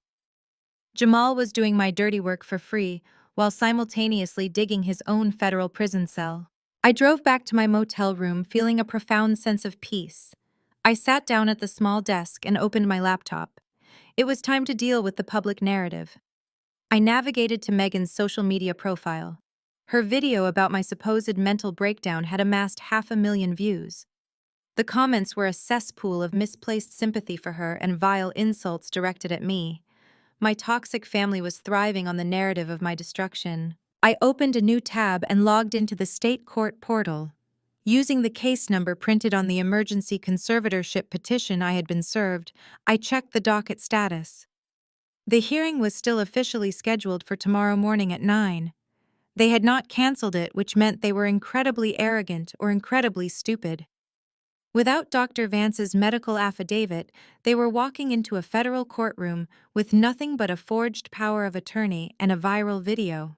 My phone vibrated on the desk. It was an email from David, my tax attorney. Rachel, the treasure trove declaration has been successfully processed by the IRS. The taxes have been deducted from the initial cash deposit. Your LLC is now the legally recognized undisputed owner of the remaining liquid assets. The funds are secure. I let out a slow, steady breath. The $5 million was clean. The $2 million real estate lot was currently being cleared for free by my criminal brother-in-law. The original ledger proving my father's 30-year-old embezzlement was sitting safely in a biometric vault. My weapon was fully loaded, the safety was off, and I had the absolute high ground. I pulled out my phone and composed a single brief text message. I sent it to my mother, my father Megan, and Jamal simultaneously in a group chat. See you all in court tomorrow morning. Please dress appropriately. The text message sent a shockwave through my family, but their staggering arrogance insulated them from true panic. They genuinely believed my text was the final, desperate lashing out of a defeated woman. Jamal had the forged power of attorney in his possession. He had deployed the heavy machinery and successfully bulldozed the structure. In his mind, he had already won the war. To celebrate his perceived victory and secure the massive capital required to build his luxury empire, Jamal and Megan hosted an extravagant investor gala that very evening. The venue was the grand ballroom of the city's most exclusive downtown hotel. It was a space reserved strictly for the elite, dripping with cascading crystal chandeliers, towering ice sculptures, and the intoxicating scent of old money and expensive champagne. Jamal had invited the most prominent venture capitalists, wealthy real estate developers, and influential city officials to unveil his masterpiece. He needed their millions to fund the construction of his towering glass-walled condominium complex. I arrived at the hotel at exactly 8 o'clock. I bypassed the valet, completely ignoring the strange judgmental looks from the uniformed hotel staff. I had spent the afternoon meticulously curating my wardrobe for this specific event. I was not wearing my tailored business suit or my elegant pearls. Instead, I wore a frayed, oversized canvas coat stained with dark motor oil. My jeans were heavily ripped at the knees and smeared with dried mud. I had deliberately tangled my hair, rubbing dirt into the strands and letting it hang in wild, unkempt knots around my face. I wore scuffed, dirty work boots that left faint, dusty footprints on the polished marble floors of the pristine lobby. I looked exactly like the deranged, homeless, mentally shattered woman Megan had portrayed to her hundreds of thousands of followers. I looked like a woman who had completely lost her grip on reality, and that was precisely the weapon I intended to use. I pushed open the heavy mahogany double doors of the grand ballroom. The interior was a glittering sea of tailored tuxedos and designer evening gowns. A string quartet played softly in the corner, providing an elegant backdrop to the clinking of crystal glasses. At the front of the room, a massive digital screen displayed a stunning three-dimensional architectural rendering of a towering luxury high-rise. The words West Side Apex glowed in sleek gold lettering across the screen. Jamal stood center stage, bathed in a warm theatrical spotlight. He wore a custom midnight blue tuxedo, projecting the image of a visionary real estate mogul. My parents, Richard and Patricia, stood slightly behind him. They held crystal flutes of champagne, their faces glowing with immense, unadulterated pride. Megan stood beside Jamal, playing the role of the supportive, glamorous wife in a sequined gown. Ladies and gentlemen, Jamal's voice boomed through the high-fidelity sound system, smooth, practiced, and dripping with charisma. Tonight, we are not just celebrating a real estate development. We are celebrating the absolute rebirth of the financial district. For decades, the prime commercial lot at the center of the West Side has been a decaying eyesore. But today, my firm successfully acquired the deed, cleared the blighted structure, and paved the way for the future.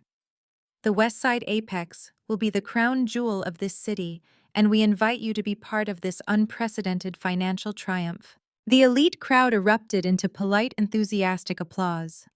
Wealthy investors smiled greedily, their eyes fixed on the gleaming digital rendering of the millions they were about to make. I stepped out of the shadows at the back of the room and began walking straight down the center aisle. The applause died a sudden, unnatural death. The string quartet faltered abruptly, the cellist missing a note as I moved directly into the light. The wealthy investors parted like the Red Sea, quickly pulling their expensive gowns and tailored suits away from my dirty, mud-stained coat. Whispers rippled through the crowd, a rapid tidal wave of confusion, shock, and visceral disgust. My mother was the first to spot me.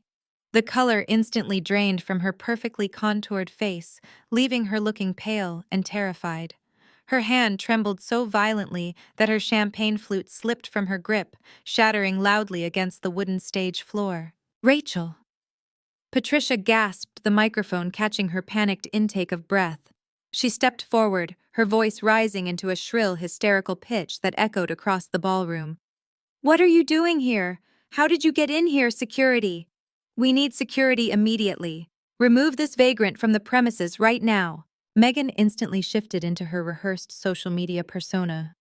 She rushed to the front of the stage, pressing her hands to her mouth, her eyes welling with manufactured perfect tears. "Oh my God, everyone, please excuse this," Megan cried into the microphone, her voice trembling with fake devastation. "This is my older sister, Rachel. She is suffering from a severe, untreated mental breakdown. We have tried everything to help her, but she is completely delusional and refuses our aid. Please, someone help her outside. She does not know where she is." The investors murmured in sympathetic horror, exchanging uncomfortable, pitying glances.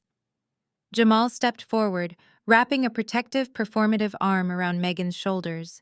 He looked down at me from the raised stage, his eyes filled with absolute arrogant triumph.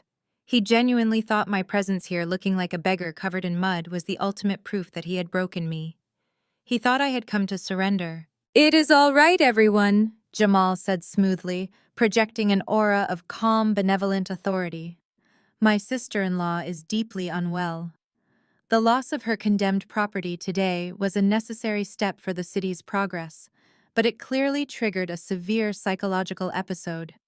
Building security will escort her to a safe medical facility." Two massive security guards in dark suits closed in on me from the sides of the aisle. They reached out their heavy hands, clamping down firmly on my arms to drag me away. I did not resist. I did not struggle or scream. I simply stood my ground, my dirty work boots planted firmly on the plush carpet. I looked up at the stage, making direct eye contact with Jamal, then Richard, and finally my mother. I let a slow, terrifyingly calm smile spread across my face. "You throw a very beautiful party, Jamal," I said, my voice cutting cleanly through the nervous murmurs of the crowd. I did not need a microphone. My tone was so sharp, so utterly lucid and cold, that the entire ballroom fell dead silent to listen. "The catering smells excellent, and that architectural rendering on the screen is very pretty. But you are asking these people for millions of dollars to build a high-rise on a foundation of sand." "Get her out of here," Richard hissed at the guards, his polished facade cracking violently as he recognized the dangerous, calculating clarity in my eyes. "She is trespassing. I am just here to thank my brother-in-law," I continued, ignoring the guards tightening their grip on my arms.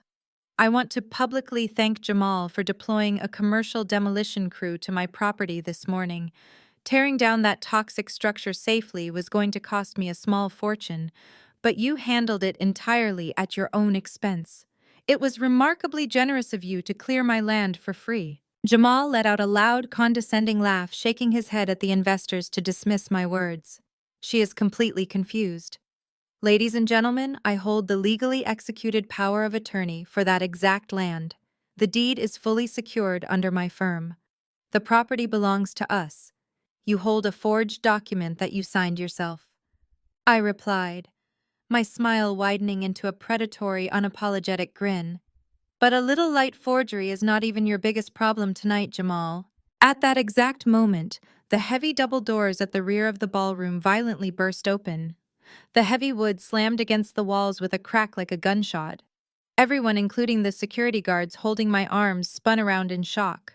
A young man in a tailored suit sprinted down the center aisle.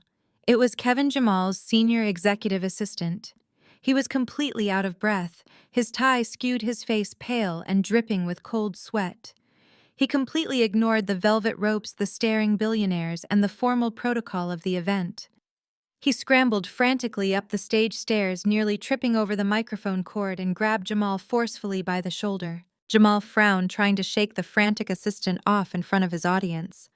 Kevin, what the hell are you doing? We are in the middle of a multi-million-dollar presentation. Get off the stage. Kevin did not pull away. His hands were trembling visibly, his chest heaving. He leaned in, pulling Jamal's head down, and whispered frantically into his ear. He was shaking so badly that he accidentally bumped directly against the sensitive lapel microphone attached to Jamal's tuxedo. The microphone caught his voice, amplifying his panicked, breathless whisper and broadcasting it through the massive surround sound speakers to every single investor in the room. Boss Kevin's voice echoed through the dead-silent ballroom, trembling with pure, unadulterated terror. The city planning department just called. The State Historical Society just called. That exact plot of land you bulldozed this morning, it was officially registered as a Level 1 National Historic Landmark. Jamal's arrogant smile vanished instantly. His entire body went rigid, freezing under the stage lights. Kevin swallowed hard, his amplified whisper bouncing off the crystal chandeliers. The owner filed the historic preservation paperwork weeks ago using her master archival credentials. It was federally approved yesterday. Boss, we just illegally bulldozed a federally protected national heritage site. The federal authorities are getting involved. The city is freezing all our commercial assets immediately. The silence in the grand ballroom shattered into absolute chaos. The wealthy investors, men and women who had just been holding their checkbooks ready to hand Jamal millions, instantly recoiled. Smartphones were whipped out. Angry murmurs escalated into shouts. They realized simultaneously that Jamal had pitched them a fraudulent project on land he did not legally possess, land that was now a federal crime scene. Jamal violently shoved Kevin away, scrambling to tear the lapel microphone off his tuxedo. The feedback shrieked through the speakers, a high, piercing whine that made the elite crowd cover their ears. He stared down at me, his eyes wide, the whites showing all the way around like a cornered animal. You, Jamal choked out, his voice hoarse and stripped of all its previous slick charm. What did you do? I took a step closer to the stage, looking up at his crumbling empire. I did my job, Jamal. I am a master archivist. Did you honestly believe I bought a rotting $200 property purely on a whim? Did you think I was just a crazy woman hoarding toxic mold? I raised my voice, ensuring the fleeing investors could hear every single word. Before I even placed my bid at the tax auction, I spent weeks in the municipal archives. I cross-referenced structural blueprints from the 1800s with abolitionist maps. That condemned house you just paid to destroy was a documented critical transit station for the Underground Railroad. It contained an original sub-basement tunnel system used to smuggle enslaved people to freedom. Gasps rippled through the remaining crowd. Destroying a standard building was a civil matter. Destroying a verified Underground Railroad station was a federal atrocity. I submitted my research to the National Register of Historic Places a month ago. I continued, my voice steady and relentless. Given my credentials and the flawless empirical evidence I provided, the federal approval was expedited. The protection order went into active effect yesterday morning. You did not just bulldoze my property, Jamal. You ordered a commercial demolition crew to desecrate a Level 1 National Historic Landmark. Jamal gripped the edge of the stage, his knuckles turning white. He looked like he was going to vomit. I have a power of attorney. He stammered, frantically trying to salvage his reality. I have your signature. You have a forgery, I corrected him sharply. A forgery you use to illegally seize assets, solicit millions of dollars in fraudulent investor capital tonight, and order the destruction of federal heritage. The city has permanently suspended all commercial permits for your brokerage. You cannot build a luxury condominium on a protected historical site. You cannot build anything, ever. The land is completely frozen. The reality of his situation crashed down on him. The investors who had already paid initial deposits were now surrounding the stage, shouting demands for immediate refunds. They knew the money was gone.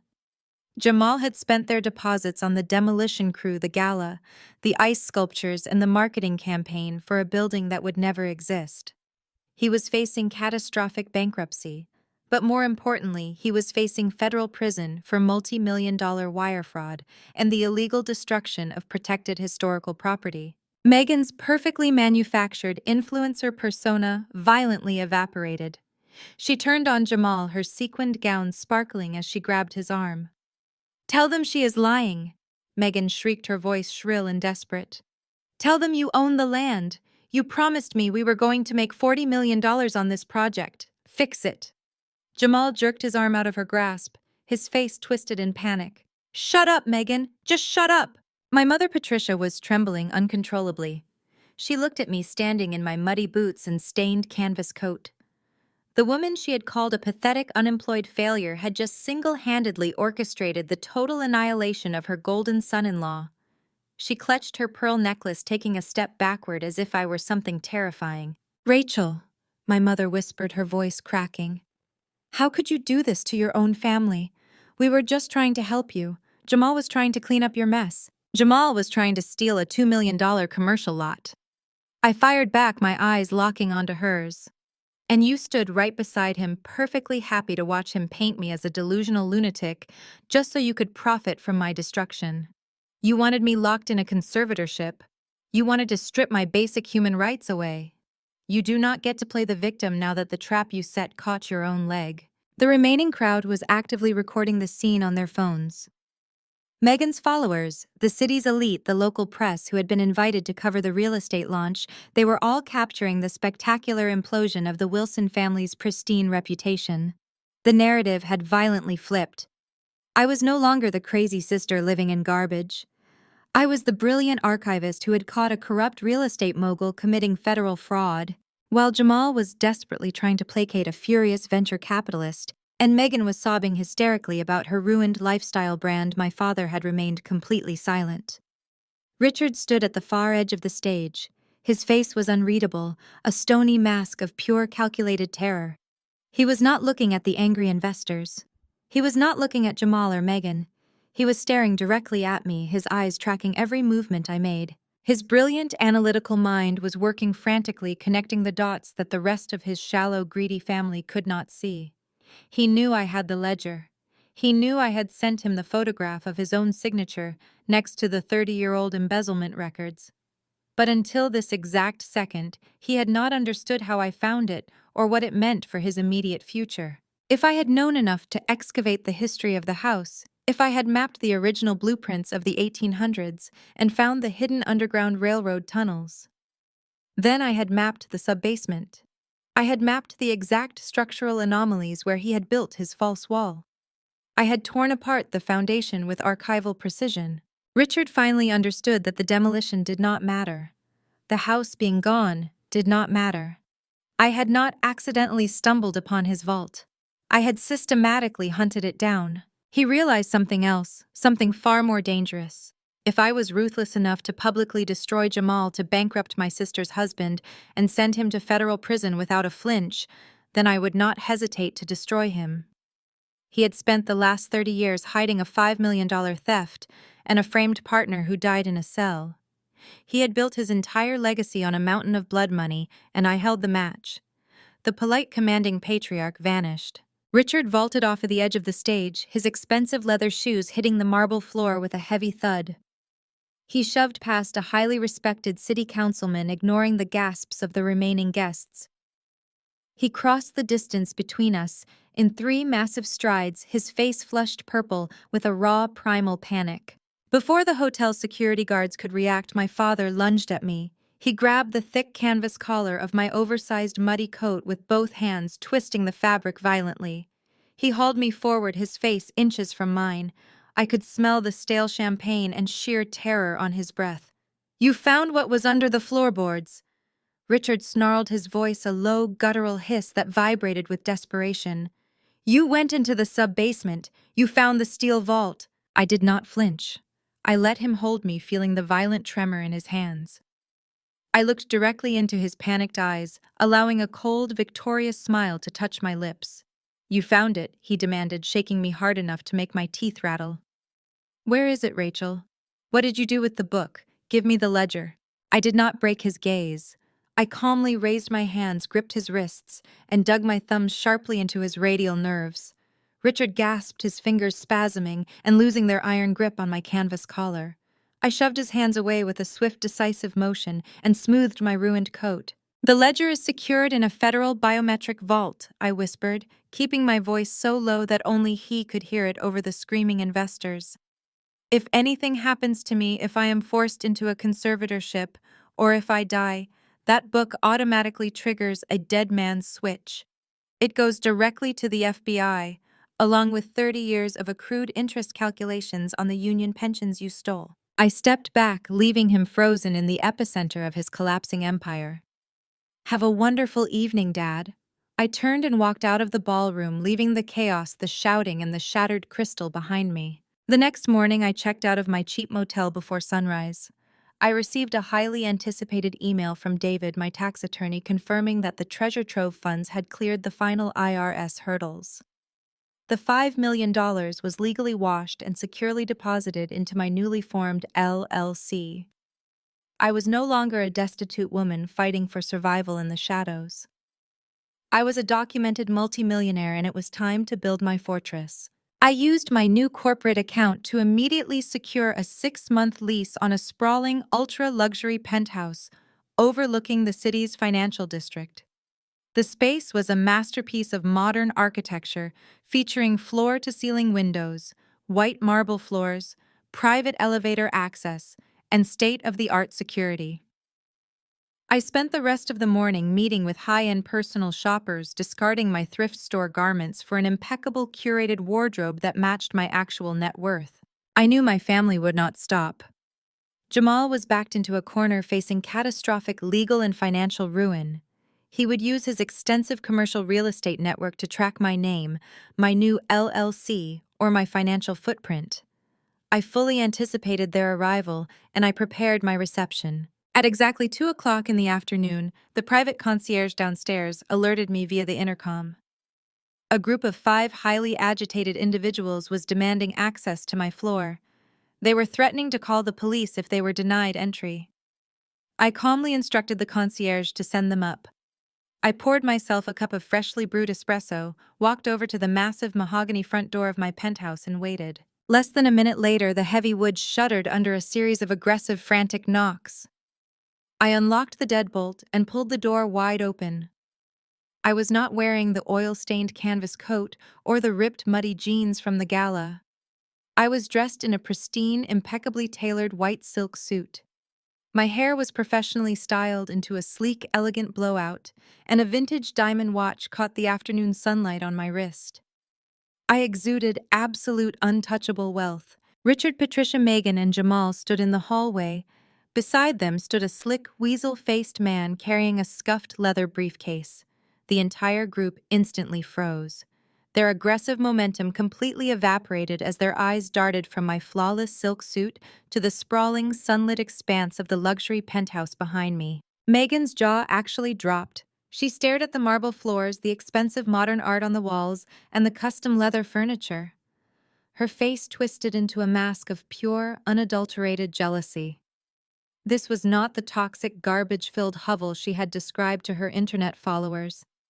This was a level of wealth that eclipsed even her husband's fraudulent lifestyle. Jamal pushed his way to the front of the group, completely ignoring my appearance. He looked like a man standing on the gallows, His tie was loosened, his eyes were bloodshot, and his expensive suit was completely wrinkled. He had clearly not slept. "Rachel, you have to fix this." Jamal pleaded, his voice cracking with sheer panic. "My phone has not stopped ringing since last night. The investors are pulling their capital and threatening to sue me for breach of contract. The city planners are threatening me with criminal negligence for bulldozing a heritage site. I am facing 20 counts of wire fraud. You have to call the State Historical Society.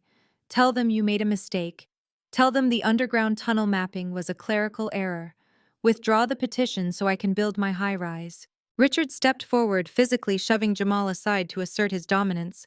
He still fundamentally misunderstood the power dynamic. He still believed he was the patriarch managing a rebellious, unstable child. "Rachel, this little revenge stunt of yours ends today," Richard commanded, though his voice lacked its usual booming authority. "You have made your point. You embarrassed Jamal. You caused a scene. But now you are jeopardizing the entire family's financial stability." I took a slow sip of my espresso, watching him without saying a word. "We are willing to be generous," Richard continued, pulling a sleek checkbook from his breast pocket. He clicked his expensive pen, hovering it over the paper. "I know you lost your job at the museum. I know you are desperate for attention and cash. I will write you a check for $100,000 right now. In exchange, you will immediately revoke the historic status on the West Side lot so Jamal can secure his building permits, and you will hand over that leather accounting ledger to me today." Before I could laugh at the absolute absurdity of his offer, the weasel-faced man stepped forward. He adjusted his cheap tie and puffed out his chest, trying to project an aura of legal menace. "Ms. Wilson, my name is Arthur Vance. I am the legal counsel for Jamal's real estate firm. I strongly advise you to take your father's generous offer. If you refuse, we are prepared to file a massive civil lawsuit against you by the end of the day." I raised an eyebrow. "On what grounds, Mr. Vance?" "Tortious interference with a commercial contract, defamation, and extortion," the dirty lawyer listed rapidly, pointing a finger at me. "You intentionally sabotaged a multi-million-dollar real estate development and publicly humiliated my client to extract financial gain. You are actively sabotaging the family business. Furthermore, your family is prepared to testify in court that you are mentally unstable and incapable of managing your own affairs. We will bury you in legal fees, freeze whatever meager assets you have left, and drag your name through the mud until you sign that land over. Do not test us." I looked at the 5 of them standing in my hallway. Jamal was sweating profusely, desperate to save his freedom. Megan was glaring at my tailored suit, consumed by bitter envy. My mother refused to make eye contact, looking nervously at the expensive decor. Richard was holding a pen, genuinely believing that $100,000 was enough to buy his salvation. And their dirty lawyer was barking empty threats, completely unaware that he was standing in the doorway of a woman with $5 million in liquid, untraceable capital. They had come to my home to intimidate a victim. They had no idea they were walking into an execution. I smiled. It was a bright, terrifyingly calm smile. "Come in. I invited a few guests to hear your proposal." They stepped over the threshold, their expensive leather shoes sinking into the plush, custom-woven runner in the foyer. The sheer scale of the penthouse seemed to swallow their manufactured bravado instantly. Floor-to-ceiling windows offered a panoramic 270-degree view of the city skyline, casting a golden afternoon light across the pristine white marble floors. Megan's eyes darted frantically across the expansive space, mentally calculating the square footage and the obvious multi-million-dollar price tag. Her jaw tightened as she took in the original modern art and the bespoke Italian leather furniture. Jamal swallowed hard, his Adam's apple bobbing against his tight, wrinkled collar. The dirty lawyer Arthur Vance suddenly looked much less confident. His grip on his scuffed briefcase slipped as he processed the reality that he was not walking into a rundown apartment to bully a helpless victim. Richard, however, moved with a rigid, mechanical stiffness. He did not look at the breathtaking view. He did not care about the custom decor. His eyes were locked entirely on me, tracking my every movement as I turned my back to them and confidently led the way into the massive, sunken living room. In the center of the living room, a high-definition projector was already humming quietly, casting a bright blank rectangle onto a massive motorized drop-down screen. Two men sat waiting patiently on the long white leather sectional. As my family filed into the room, stepping hesitantly onto the thick area rug, the men stood up. "Let me introduce the guests I mentioned," I said, gesturing gracefully toward the older man on the left. He wore a sharp conservative gray suit, a government-issued badge clipped to his belt, and held a thick manila folder. "This is Special Agent Miller. He is a senior investigator with the Criminal Investigation Division of the Internal Revenue Service." Arthur Vance physically recoiled, taking a rapid stumbling step backward toward the foyer. Jamal let out a strangled, high-pitched gasp. "And this," I continued, turning my hand toward the man on the right. He was a tall, broad-shouldered man in his late 30s with intense, piercing dark eyes that were fixed firmly on my father. "This is Marcus Thorne." Richard stopped dead in his tracks. All the color instantly vanished from his face, leaving his skin an unnatural, chalky gray. His knees visibly buckled, and he grabbed the back of a nearby velvet armchair to keep himself from collapsing to the marble floor. His breathing became shallow and rapid. "You recognize the name Dad," I said, my voice echoing coldly in the vast, quiet room. "You absolutely should. You worked alongside his father, David Thorne, for over a decade." I picked up a sleek remote from the glass coffee table and pressed a single button. The projector clicked loudly, and the blank white screen was instantly filled with a high-resolution photograph. It was a perfectly lit, incredibly detailed scan of the leather-bound ledger I had extracted from the condemned property. The worn binding, the faded ink, and the meticulous handwritten columns of numbers loomed over the room. Jamal stared at the screen, his mouth hanging open. He looked from the massive projection to me, realization slowly washing over his panicked features. This was the book he had spent hours tearing up my basement floorboards to find. This was the ghost he had been chasing. I pressed the button again.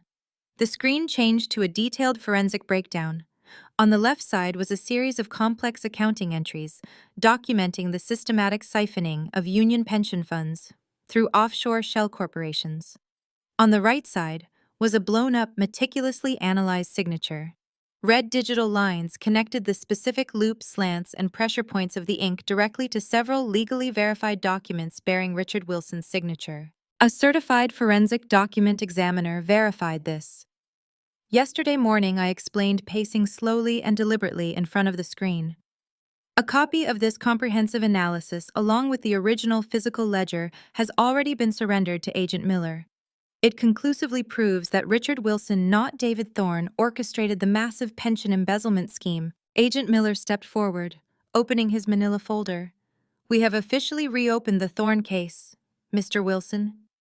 The agent stated, his voice devoid of any emotion. "Based on the new empirical evidence provided by your daughter, we are initiating a full federal investigation into your historic financial assets." Arthur Vance practically dropped his briefcase. He held up both hands, backing away toward the front door with wide, terrified eyes. "I am not a part of this." Vance stammered, his previous legal threats completely evaporating into thin air. "My firm represents Jamal exclusively for municipal commercial real estate transactions. We have absolutely no involvement in historical federal financial fraud or IRS criminal investigations. I am leaving immediately." He turned and bolted out the front door, the heavy mahogany slamming shut behind him. Jamal did not even try to stop his lawyer. He was too busy staring at the screen, entirely paralyzed by the sheer magnitude of the crimes surrounding him. He was already facing municipal fraud charges, and now he was standing in a room with federal agents investigating his father-in-law. Richard was hyperventilating. His chest heaved as he stared at the undeniable proof of his guilt displayed in 10-foot-tall letters across my living room. He tried to speak, tried to formulate one of his classic authoritative lies, but only a dry, raspy wheeze escaped his lips. My mother covered her mouth, her eyes darting frantically between the projected ledger and her husband. "Richard," Patricia whispered, her voice trembling with rising hysteria. "What is this? Tell them this is a lie. Tell them you did not do this. You told me David stole that money. He could not answer her. He just stared at Marcus Thorne, completely stripped of his arrogant armor. Marcus stepped forward, crossing the plush rug, closing the distance between himself and my father. He did not yell. He did not scream. His anger was a cold, absolute force that seemed to drop the temperature in the entire penthouse. I was 7 years old when the federal agents raided our house. Marcus said, his voice deadly quiet, demanding absolute attention.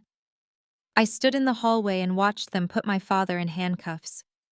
I watched him lose his professional license, his reputation, his dignity, and his freedom. He spent 2 years in a federal penitentiary for a crime he never committed, completely ruined by the man he considered his absolute best friend. Richard squeezed his eyes shut, shaking his head slightly side to side as if trying to wake up from a horrific nightmare. He could not handle the shame. Marcus continued, stepping even closer until he was towering over my father. The day after he was released from federal prison, he took his own life. You took my father from me, Richard. You let him take the fall so you could build your pristine, wealthy suburban life on his grave. You let my family rot in poverty while you sent your daughters to private schools using our stolen money, and you thought you got away with it. Patricia let out a sharp, choked sob, stumbling backward. She finally realized the horrific truth. The wealth that had funded her exclusive country club memberships, her extensive designer wardrobe, and her entire privileged existence was built entirely on blood money. Megan backed away from her father, looking at him with absolute visceral disgust, completely forgetting her own husband's impending legal disaster. The perfect family facade was officially dead. I walked over and stood beside Marcus, looking down at the broken, trembling man who had called me a bitter disappointment my entire life. I looked at the man who had tried to force me into a psychiatric ward to protect his stolen fortune. I had no sympathy left to give him. 30 years ago, you embezzled $5 million, framed your partner, causing him to go to prison and commit suicide. You hid the money in the basement of his house, waiting for the storm to pass. But the bank foreclosed and sealed the house before you could get it back. Richard opened his mouth, his lips moving silently like a suffocating fish, but no words came out. His knees finally gave way completely, and he collapsed onto the pristine white marble floor, his expensive tailored suit pooling around him in a pathetic heap.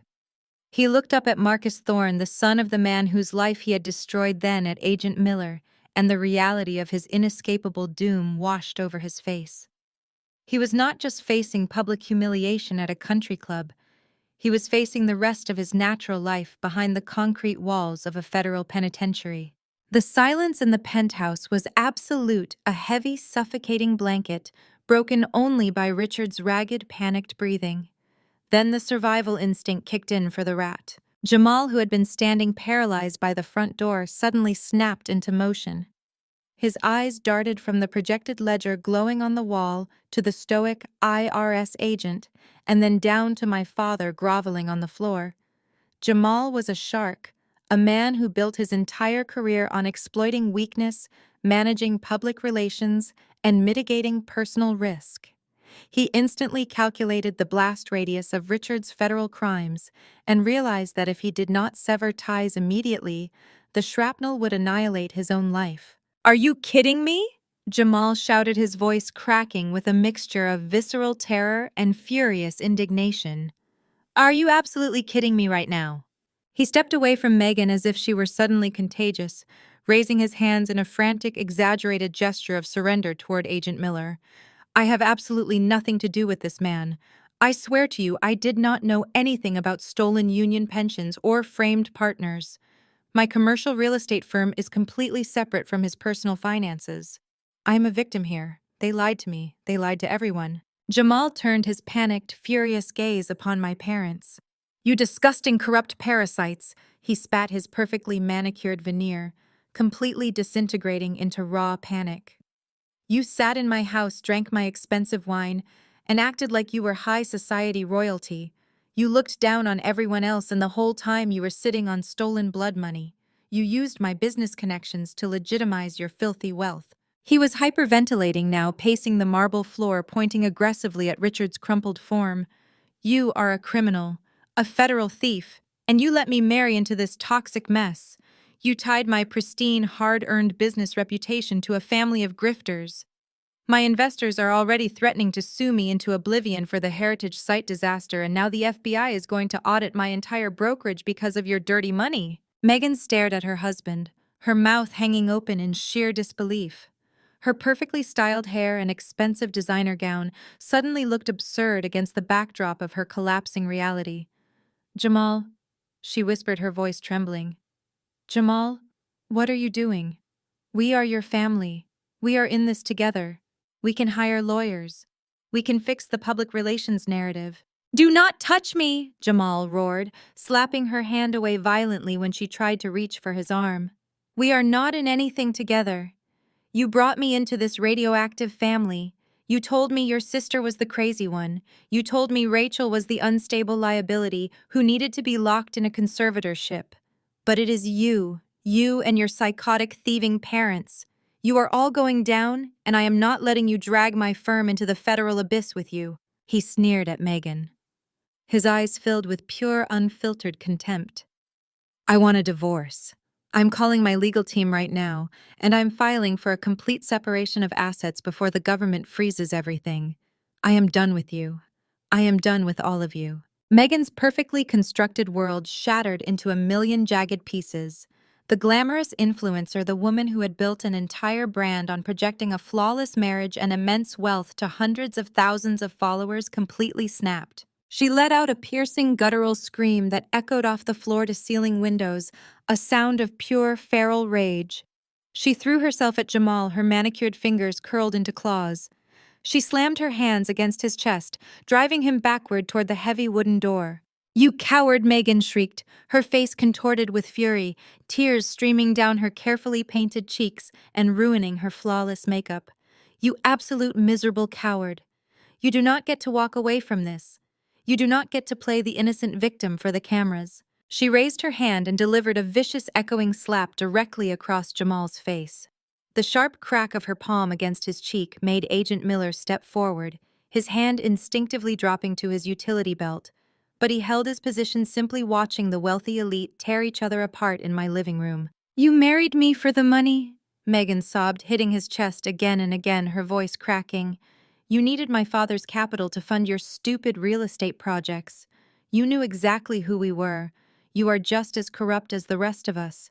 You forged a legal document this morning to bulldoze Rachel's house. You ordered the destruction of a federal heritage site.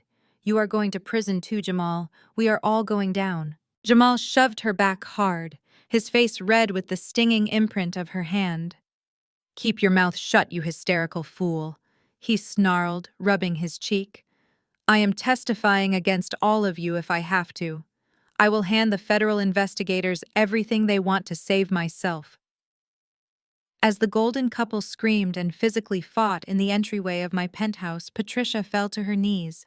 My mother, the woman who had spent 35 years meticulously curating an image of untouchable superiority, the woman who had publicly humiliated me at every holiday, every dinner, and every family event, was now crawling across the marble floor. She ignored her husband weeping silently on the ground.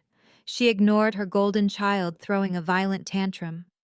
She dragged herself across the plush area rug until she was right at my feet. She grabbed the hem of my white silk trousers, her hands shaking so violently that her diamond rings clattered against each other. Her face was streaked with black mascara, her carefully styled hair falling in messy, sweaty strands around her tear-soaked face. Rachel. Patricia sobbed, her voice a desperate, broken plea. Rachel, please. You cannot do this. You have to stop this right now. Please tell them to leave.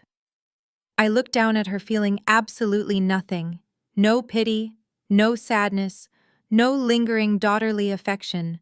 Just a cold, clinical observation of a woman who had finally run out of lies and manipulation tactics.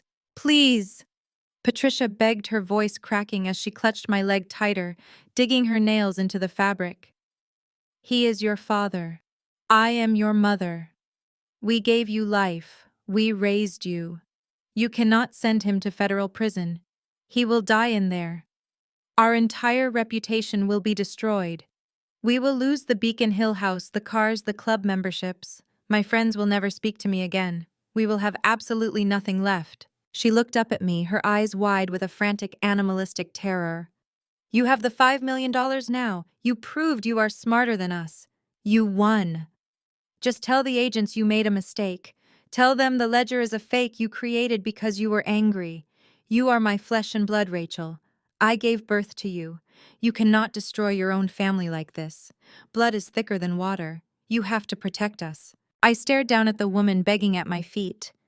I thought about the decades of emotional abuse, the constant belittling, the way she had smiled while trying to lock me in a psychiatric ward just so she could keep her stolen fortune safe. I thought about her serving me cold scraps on a paper plate, while Megan dined on fine china. I thought about the sheer breathtaking audacity of her demanding loyalty after she had spent a lifetime treating me like a disposable, embarrassing burden. I gently but firmly reached down and pried her shaking fingers off my silk trousers.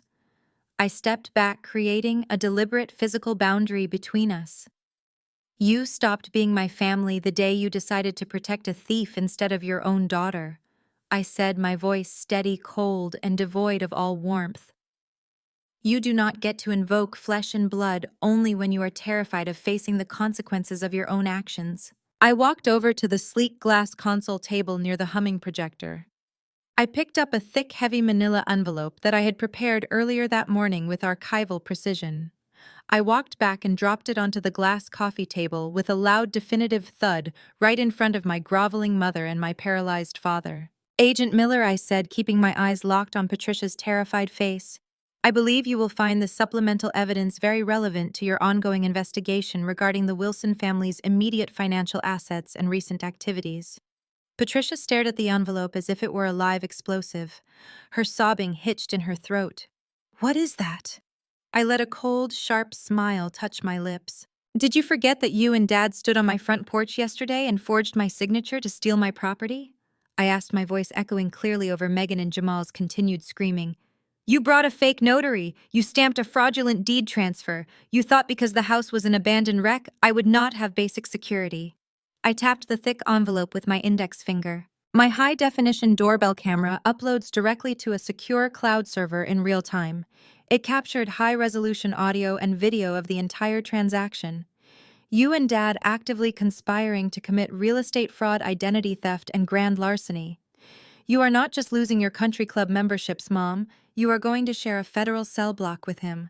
Patricia let out a strangled, high-pitched gasp, dropping her face into her trembling hands. Richard, despite being on his knees, suddenly snapped his head up. The pure terror in his eyes was instantly eclipsed by a desperate, animalistic greed. He pointed a shaking finger at me, his face turning a dangerous shade of crimson. You admit you took it. Richard spat, his voice raw and ragged. You just admitted you broke into my vault. That money is mine. I want my $5 million back right now. I will sue you for every single penny you stole from me, Rachel. Agent Miller cleared his throat. It was a dry, authoritative sound that instantly commanded absolute silence in the vast room. Actually, Mr. Wilson, you have absolutely no legal claim to those funds whatsoever, Agent Miller stated, stepping forward and opening his thick manila folder. Richard stared at the federal agent, his chest heaving. It was in my vault. In my property. A property you completely abandoned 30 years ago. I corrected him smoothly, walking over to the marble kitchen island. And a steel vault you never legally registered. But more importantly, let us talk about federal tax law. Agent Miller adjusted his glasses, reading directly from a stamped government document. Under federal law specifically, the treasure trove doctrine currency found hidden or abandoned legally belongs to the finder provided it is properly declared and the appropriate taxes are paid. Rachel found $5 million in unmarked, untraceable bills inside a condemned property she legally purchased at a municipal auction. She followed all federal guidelines to declare the discovery. Richard scrambled awkwardly to his feet, swaying slightly as he gripped the velvet chair. It is not abandoned. I put it there. That is my cash. I let out a sharp, genuine laugh that echoed off the high ceiling. Are you claiming it, Dad? Are you officially going on the federal record standing right here in front of a senior IRS criminal investigator stating that the $5 million in undocumented cash belongs entirely to you? The trap snapped shut with a deafening psychological crack. Because if you do claim it, I continued, my voice dropping to a deadly serious whisper, you will have to explain to Agent Miller exactly how you acquired $5 million in untraceable bills 30 years ago. You will have to explain why you never paid a single cent of taxes on it. Claiming that money right now is a direct sworn verbal confession to grand larceny, corporate embezzlement, and 3 decades of severe federal tax evasion. Richard froze. His mouth opened but no sound came out. He looked at Agent Miller, who was staring back at him with a pen poised over a notepad, waiting for the confession. He looked at Marcus Thorne, whose eyes burned with decades of righteous hatred. If my father claimed the money, he would instantly go to federal prison for his historic crimes. If he denied the money, he lost the fortune forever. He was completely paralyzed, trapped entirely by his own colossal greed and cowardice. That is exactly what I thought, I said, turning my back on him to pour a glass of sparkling water. You cannot claim stolen ghost money. So you just get to keep it, Megan shrieked from the hallway. Her voice cracked with pure venomous envy. She was staring at my immaculate silk suit and the lavish penthouse, her mind completely short-circuiting at the idea that I possessed the massive wealth she felt entitled to. You just get to be a multi-millionaire while we lose our entire lifestyle. I do not have $5 million, Megan, I replied, taking a slow sip of water. I believe in doing things strictly by the book. First, I paid the IRS their substantial cut for the treasure trove declaration. The federal government is perfectly happy to take their tax revenue, making the funds completely legitimate and clean. I set my glass down and turned to Marcus Thorne, my expression softening into one of genuine, profound respect. Second, I paid off a massive debt, a 30-year-old debt that destroyed an innocent family. Marcus stood tall, looking down at my father with a mixture of disgust and absolute closure. Rachel contacted my family's legal representation 3 days ago. Marcus stated, his voice carrying the heavy weight of justice finally served. She wired a comprehensive restitution payment directly into my family's trust account. It covered the original stolen pension funds, strictly adjusted for 30 years of compounded interest, plus extensive damages for the wrongful conviction and subsequent death of my father. Richard let out a low, pathetic whimper.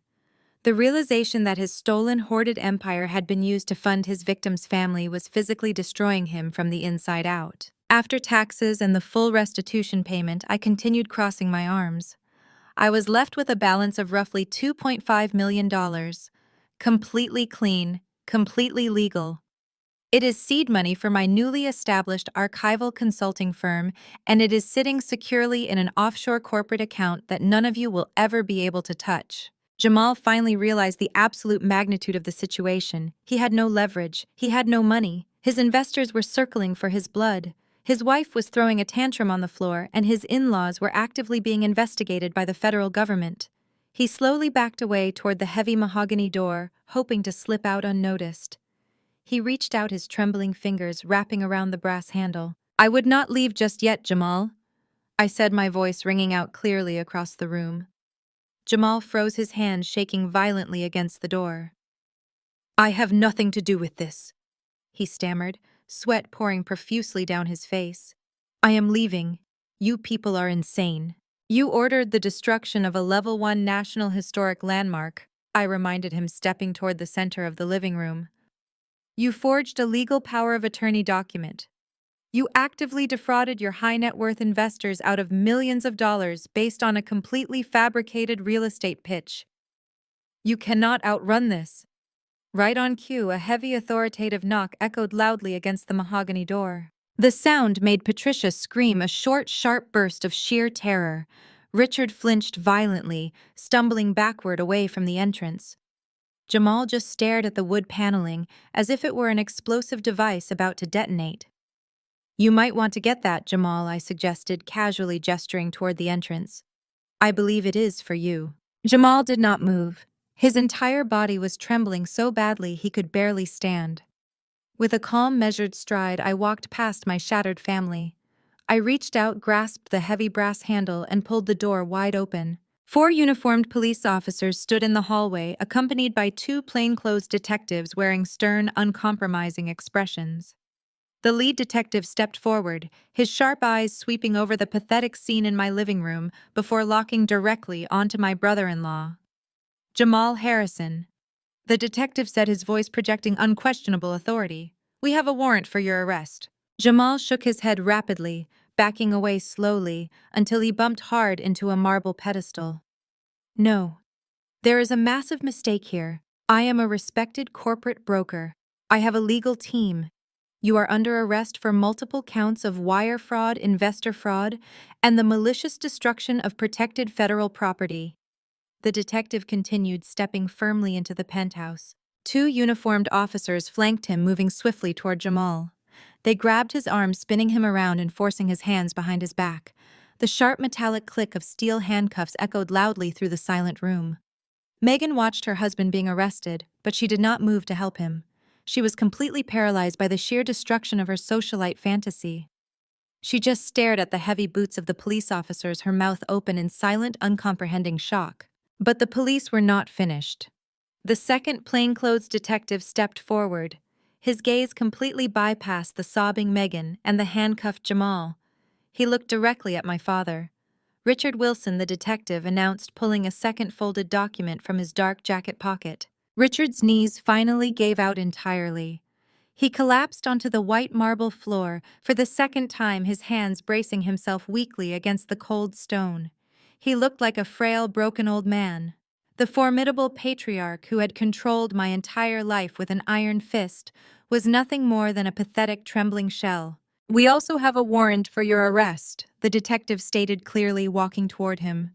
"You are being charged with forgery, real estate fraud, and grand larceny in connection with the fraudulent deed transfer of the property on the west side." "I did not do it." Richard gasped, his chest heaving, as the officers hauled him roughly to his feet by his expensive suit jacket. "It was Jamal. Jamal made me sign it. He needed the land for his investors." "Save it for the judge," the officer replied coldly, snapping the steel cuffs securely around Richard's wrists. Patricia fell forward onto her hands and knees, screaming hysterically as they dragged her husband toward the door. She reached out, grabbing frantically at the officers' uniforms, begging them to stop crying hysterically about their ruined reputation and their elite social standing. One of the officers firmly pushed her back, warning her that she would be arrested for obstruction of justice if she interfered again. She collapsed back onto the rug, weeping uncontrollably into her hands. I stood quietly near the kitchen island, watching the entire spectacular downfall unfold. The officers marched Jamal out the door first. His head was bowed, his expensive tuxedo wrinkled and ruined. He did not look at me. He knew he had lost absolutely everything. As they led Richard toward the hallway, he stopped, struggling. He turned his head, looking over his shoulder at me. His eyes were hollow, completely drained of the arrogant, controlling fire that had defined my entire childhood. He opened his mouth to speak, perhaps to hurl one final desperate insult, or perhaps to beg for mercy. I did not give him the chance. "You always told me I was a failure, Dad," I said, my voice echoing with absolute unwavering certainty. "You told me I would never amount to anything. You told me I was not smart enough or ruthless enough to play your games." Richard stared at me, the steel handcuffs digging painfully into his wrists. It turns out I told him, allowing a genuine, peaceful smile to cross my face. "I just play a much better game than you do." The officers pulled him forward, marching him out of my penthouse and down the private hallway toward the elevators. The heavy mahogany door swung shut behind them, locking with a solid, satisfying click. The silence that fell over the room was profound. Megan was sitting on the floor, staring blankly at the wall. Patricia was curled in a tight ball, sobbing quietly into the expensive rug. Agent Miller and Marcus Thorne prepared to take their leave, their business here successfully concluded. My fortress was secure. My past was finally buried, and my future was entirely my own. Patricia stared at the manila envelope as if it were a venomous snake. Her carefully manicured hands hovered in the air, trembling violently. Richard, however, snapped out of his paralyzed state. The sheer terror of federal prison was momentarily eclipsed by a sudden, desperate surge of absolute blinding greed. He pointed a shaking finger at me, his face turning a mottled, furious red. "You admit you took it," Richard spat, his voice raw. "You just admitted you found my money. That cash belongs to me. I hid it. I want my $5 million back right now. I will sue you for every single penny." Agent Miller cleared his throat. It was a dry, authoritative sound that instantly commanded the room. "Actually, Mr. Wilson, you have absolutely no legal claim to those funds whatsoever," Agent Miller stated, adjusting his glasses and pulling a stamped document from his folder. Richard stared at the federal agent, his chest heaving. "It was in my vault, in my property." "A property you completely abandoned 30 years ago," I corrected him smoothly, "and a steel vault you never legally registered because you were hiding stolen pension funds. Under federal law, specifically, the treasure trove doctrine." Agent Miller explained, reading directly from the paper currency found hidden or abandoned legally belongs to the finder provided it is properly declared to the Internal Revenue Service and the appropriate taxes are paid in full. Ms. Wilson found undocumented, untraceable cash inside a condemned property she legally purchased at a municipal auction. She followed all federal protocols to declare the discovery. Richard scrambled awkwardly to his feet. He swayed slightly, clutching the back of the velvet armchair. "It is not abandoned. I put it there. That is my cash." I let out a sharp, genuine laugh that echoed off the high ceiling. "Are you claiming it, Dad? Are you officially going on the federal record, standing right here in front of a senior IRS criminal investigator, stating that the $5 million in undocumented cash belongs entirely to you?" The trap snapped shut with a deafening psychological crack. "Because if you do claim it," I continued, my voice dropping to a deadly whisper, "you will have to explain to Agent Miller exactly how you acquired $5 million in untraceable bills 30 years ago. You will have to explain why you never paid a single cent of taxes on it. Claiming that money right now is a direct sworn verbal confession to grand larceny, corporate embezzlement, and 3 decades of severe federal tax evasion." Richard froze. He looked at Agent Miller, who was staring back at him with a pen poised over a notepad, literally waiting for the confession. If my father claimed the money, he would instantly guarantee his transfer to federal prison. If he denied the money, he lost the fortune forever. He was completely paralyzed. That is exactly what I thought I said, turning my back on him. "You cannot claim stolen ghost money. So you just get to keep it," Megan shrieked from the hallway. Her voice cracked with pure, venomous envy. She was staring at my immaculate silk suit and the lavish penthouse, her mind short-circuiting at the idea that I possessed the massive wealth she felt entitled to. "You just get to be a multi-millionaire while we lose our entire lifestyle." "I do not have $5 million, Megan," I replied, taking a slow sip of water. "I believe in doing things strictly by the book. First, I paid the IRS their substantial cut for the treasure trove declaration. The federal government is perfectly happy to take their tax revenue, making the funds completely legitimate and clean." I set my glass down and turned to Marcus Thorne. "Second, I paid off a massive debt. A 30-year-old debt that destroyed an innocent family. Rachel contacted my family's legal representation 3 days ago." Marcus stated, his dark eyes fixed on my father. "She wired a comprehensive restitution payment directly into my family's trust account. It covered the original stolen pension funds, strictly adjusted for 30 years of compounded interest." Richard let out a low, pathetic whimper. After taxes and the full restitution payment, I continued, crossing my arms. I was left with a balance of roughly $2.5 million. Completely clean. Completely legal. It is seed money for my newly established archival consulting firm, and it is sitting securely in an offshore corporate account that none of you will ever touch. Jamal finally realized the absolute magnitude of the situation. He had no leverage. He had no money. His investors were circling. His wife was throwing a tantrum, and his in-laws were actively being investigated by the federal government. He backed away toward the heavy mahogany door, desperate to escape the blast radius. "I would not leave just yet, Jamal.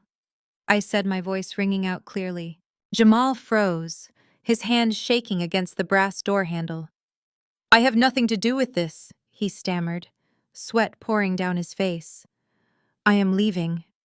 Right on cue, a heavy, authoritative knock echoed loudly against the mahogany door. The sound made Patricia scream a short, sharp burst of sheer terror. Richard flinched violently. Jamal stared at the wood paneling as if it were an explosive device. You might want to get that, Jamal, I suggested casually. I believe it is for you. Jamal did not move. With a calm, measured stride, I walked past my shattered family, grasped the heavy brass handle, and pulled the door wide open. 4 uniformed police officers stood in the hallway, accompanied by 2 plainclothes detectives wearing stern, uncompromising expressions. The lead detective stepped forward, his sharp eyes sweeping over the pathetic scene in my living room, before locking directly onto my brother-in-law. Jamal Harrison, the detective, said, his voice projecting unquestionable authority. We have a warrant for your arrest. Jamal shook his head rapidly, backing away. No. There is a massive mistake here. I am a respected corporate broker. You are under arrest for multiple counts of wire fraud, defrauding high-net-worth investors, and the malicious destruction of a federally protected heritage site. The detective continued, stepping firmly into the penthouse. 2 uniformed officers flanked him, moving swiftly toward Jamal. They grabbed his arms, spinning him around and forcing his hands behind his back. The sharp metallic click of steel handcuffs echoed loudly through the silent room. Megan watched her husband being arrested, her eyes wide with uncomprehending shock. Then pure panic set in. She pulled her expensive smartphone from her designer purse, her fingers flying frantically across the screen. She opened her banking app, desperate to transfer her personal funds, desperate to secure an escape route. A sharp, frantic gasp escaped her throat. She refreshed the screen, hitting the glass violently. No! Megan screamed, her voice reaching a hysterical pitch. No, my accounts, my checking, my savings, everything is gone. She looked up, her face contorted with absolute madness. They froze my accounts. Of course they did, Megan, I said smoothly. Your entire lavish lifestyle is funded directly through Jamal's commercial real estate firm.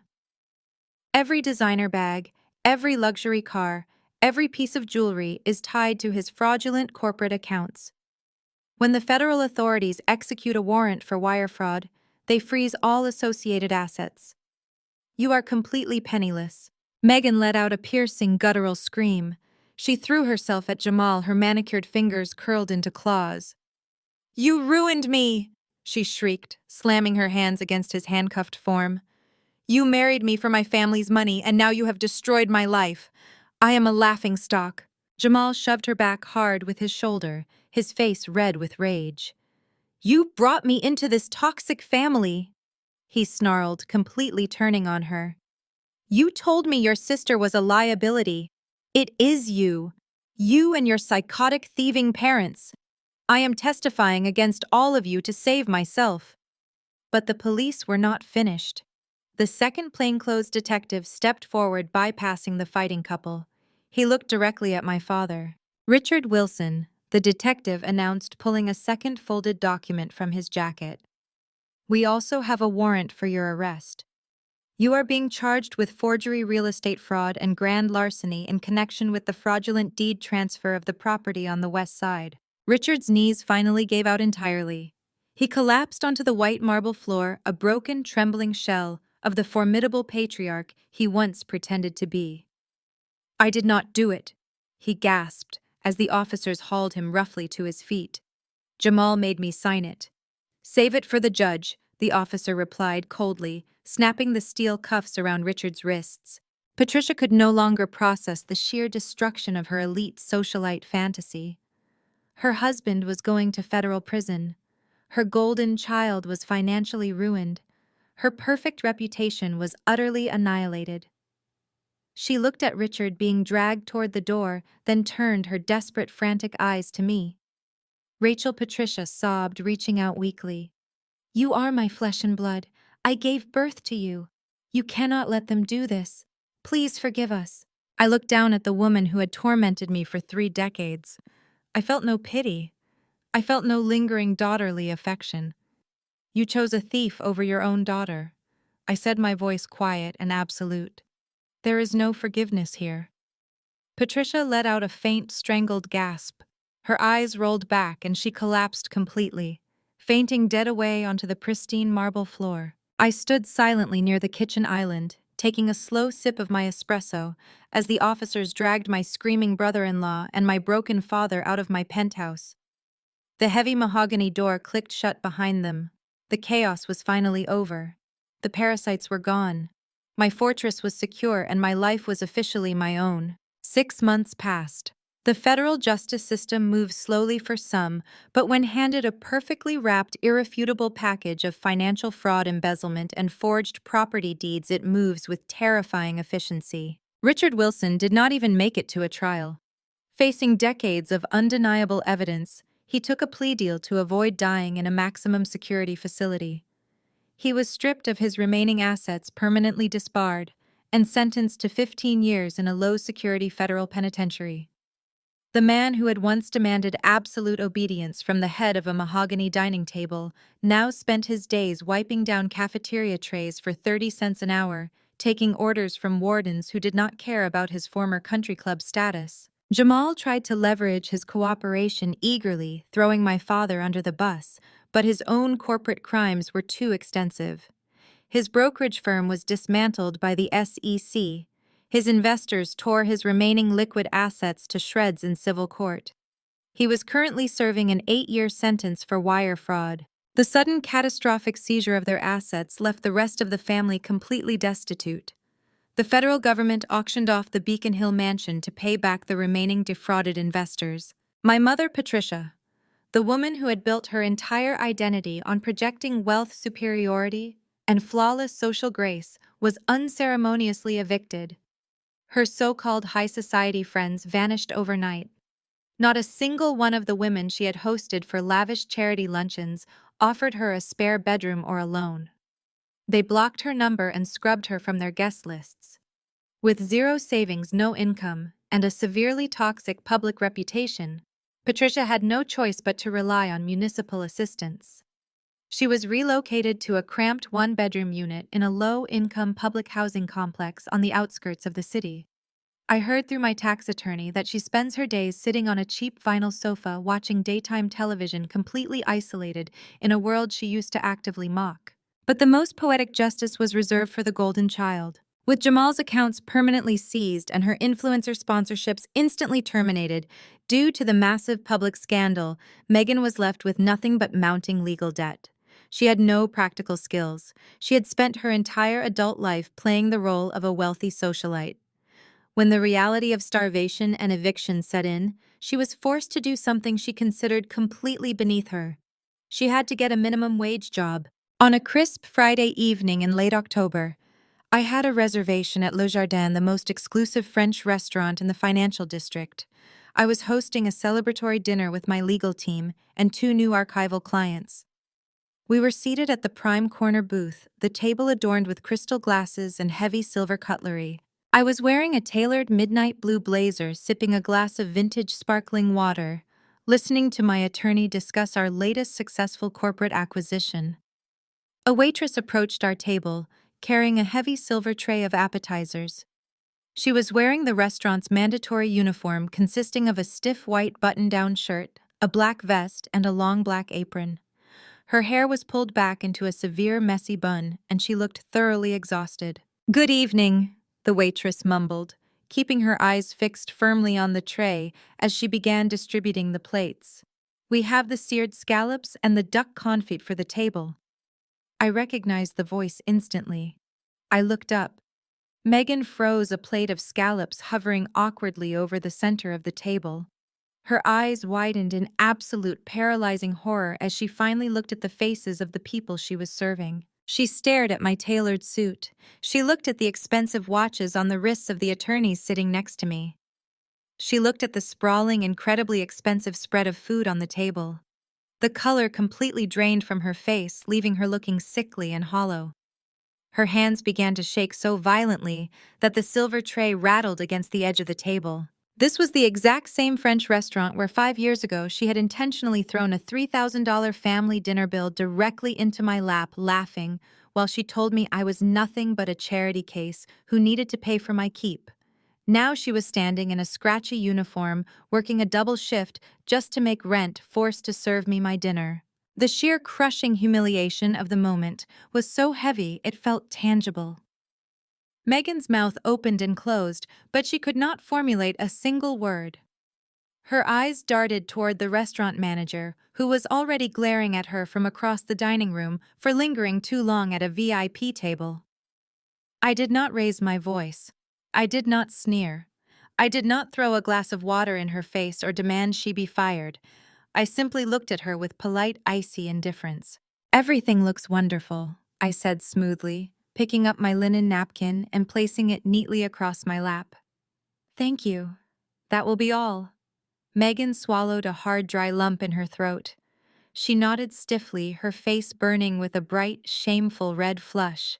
She backed away from the table, clutching her empty silver tray to her chest like a shield, and practically ran back toward the swinging doors of the kitchen. I turned back to my clients, smoothly picking up the thread of the conversation right where we had left off. I did not give Megan another thought for the rest of the evening. When the dinner concluded and the final bill arrived, I paid for the entire table using my pristine corporate card. I left a very generous 30% tip on the receipt. I knew it would go directly into Megan's pocket. I wanted her to take that money. I wanted her to feel the weight of it every single time she bought groceries or paid her heating bill. I wanted her to know that her basic survival was now entirely funded by the generosity of the sister she had spent her entire life trying to destroy. I stepped out of the restaurant into the cool night air, the city lights reflecting brightly off the damp pavement. I hailed a private car to take me back to my penthouse. I had an early morning meeting the next day to discuss expanding my consulting firm into Europe. My schedule was packed. My life was full. My mind was entirely at peace. The morning air was crisp and carried the faint, comforting scent of old paper-polished cedar and fresh espresso. I stood in the center of the main atrium, breathing in the quiet, undeniable dignity of the space. This was the exact spot where I had first discovered the rusted steel vault hidden beneath the rotting floorboards. The transformation of the property was nothing short of miraculous. The condemned $200 municipal nightmare had been completely reborn. The original mahogany wainscoting, previously buried under decades of grime and spray paint, now gleamed with a rich, dark polish. The shattered stained glass windows had been painstakingly reconstructed by local artisans, casting vibrant prisms of ruby and sapphire light across the fully restored hardwood floors. It was no longer a forgotten blight on the city grid. It was officially the Heritage Archival Museum and Community Library. Floor-to-ceiling bookcases lined the walls, packed meticulously with preserved local history, municipal records, and rare literature. I walked slowly through the quiet aisles, trailing my fingers along the smooth wooden shelves. A small group of university students was already huddled around a heavy oak reading table in the corner, quietly discussing a research project. In the back, a local historian was carefully examining a display case filled with restored artifacts from the city's founding era. I paused near the grand entrance, holding a delicate porcelain cup of Earl Grey tea. The hot ceramic warmed my hands, offering a soothing contrast to the cool morning air. Beside the heavy oak double doors, a gleaming brass plaque caught the morning sunlight. I took a slow sip of my tea, my eyes tracing the deeply engraved black lettering. Rachel Wilson, Director and Primary Benefactor. There was no mention of my father anywhere in this building. There was no mention of his stolen fortune, his fraudulent legacy, or his decades of deception. The money he had hoarded in darkness, fueled by absolute greed and paranoia, had been dragged into the light and transformed into a sanctuary of public knowledge. I had taken the physical manifestation of his historic crimes and turned it into a monument of my own independence. The peaceful silence was broken by the sharp, crisp ringtone of my smartphone echoing from my tailored blazer pocket. I pulled the device out and glanced at the screen.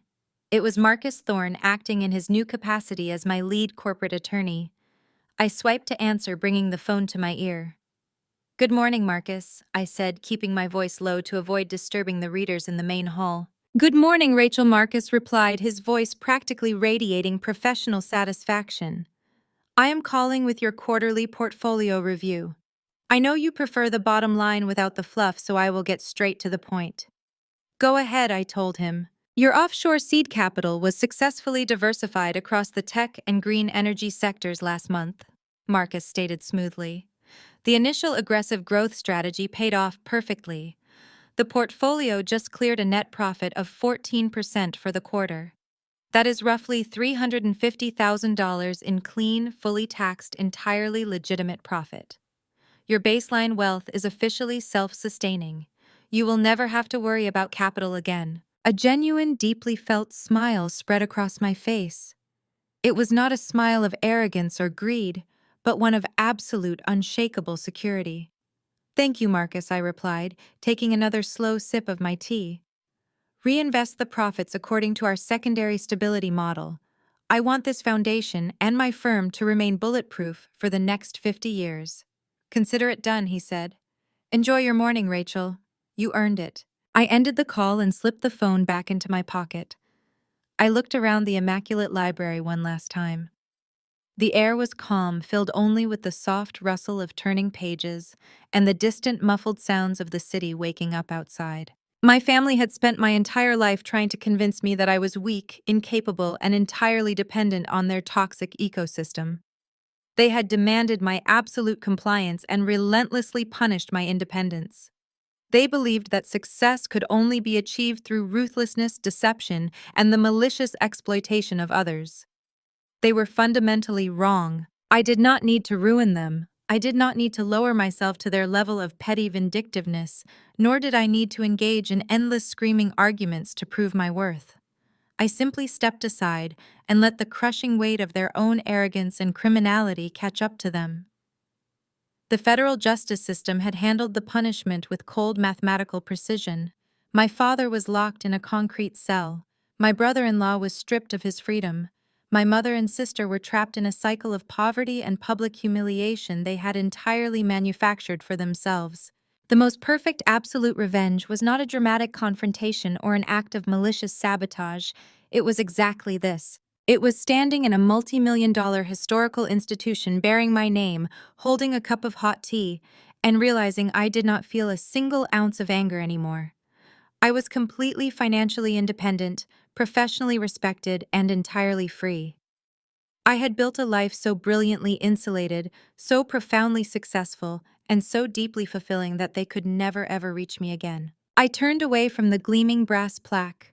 I walked out through the heavy oak doors, stepping into the bright, warming sunlight of the busy street, and pulled the doors shut behind me with a solid, resonant click. The narrative of Rachel and her family offers a profound exploration of toxic family dynamics and the true nature of vindication.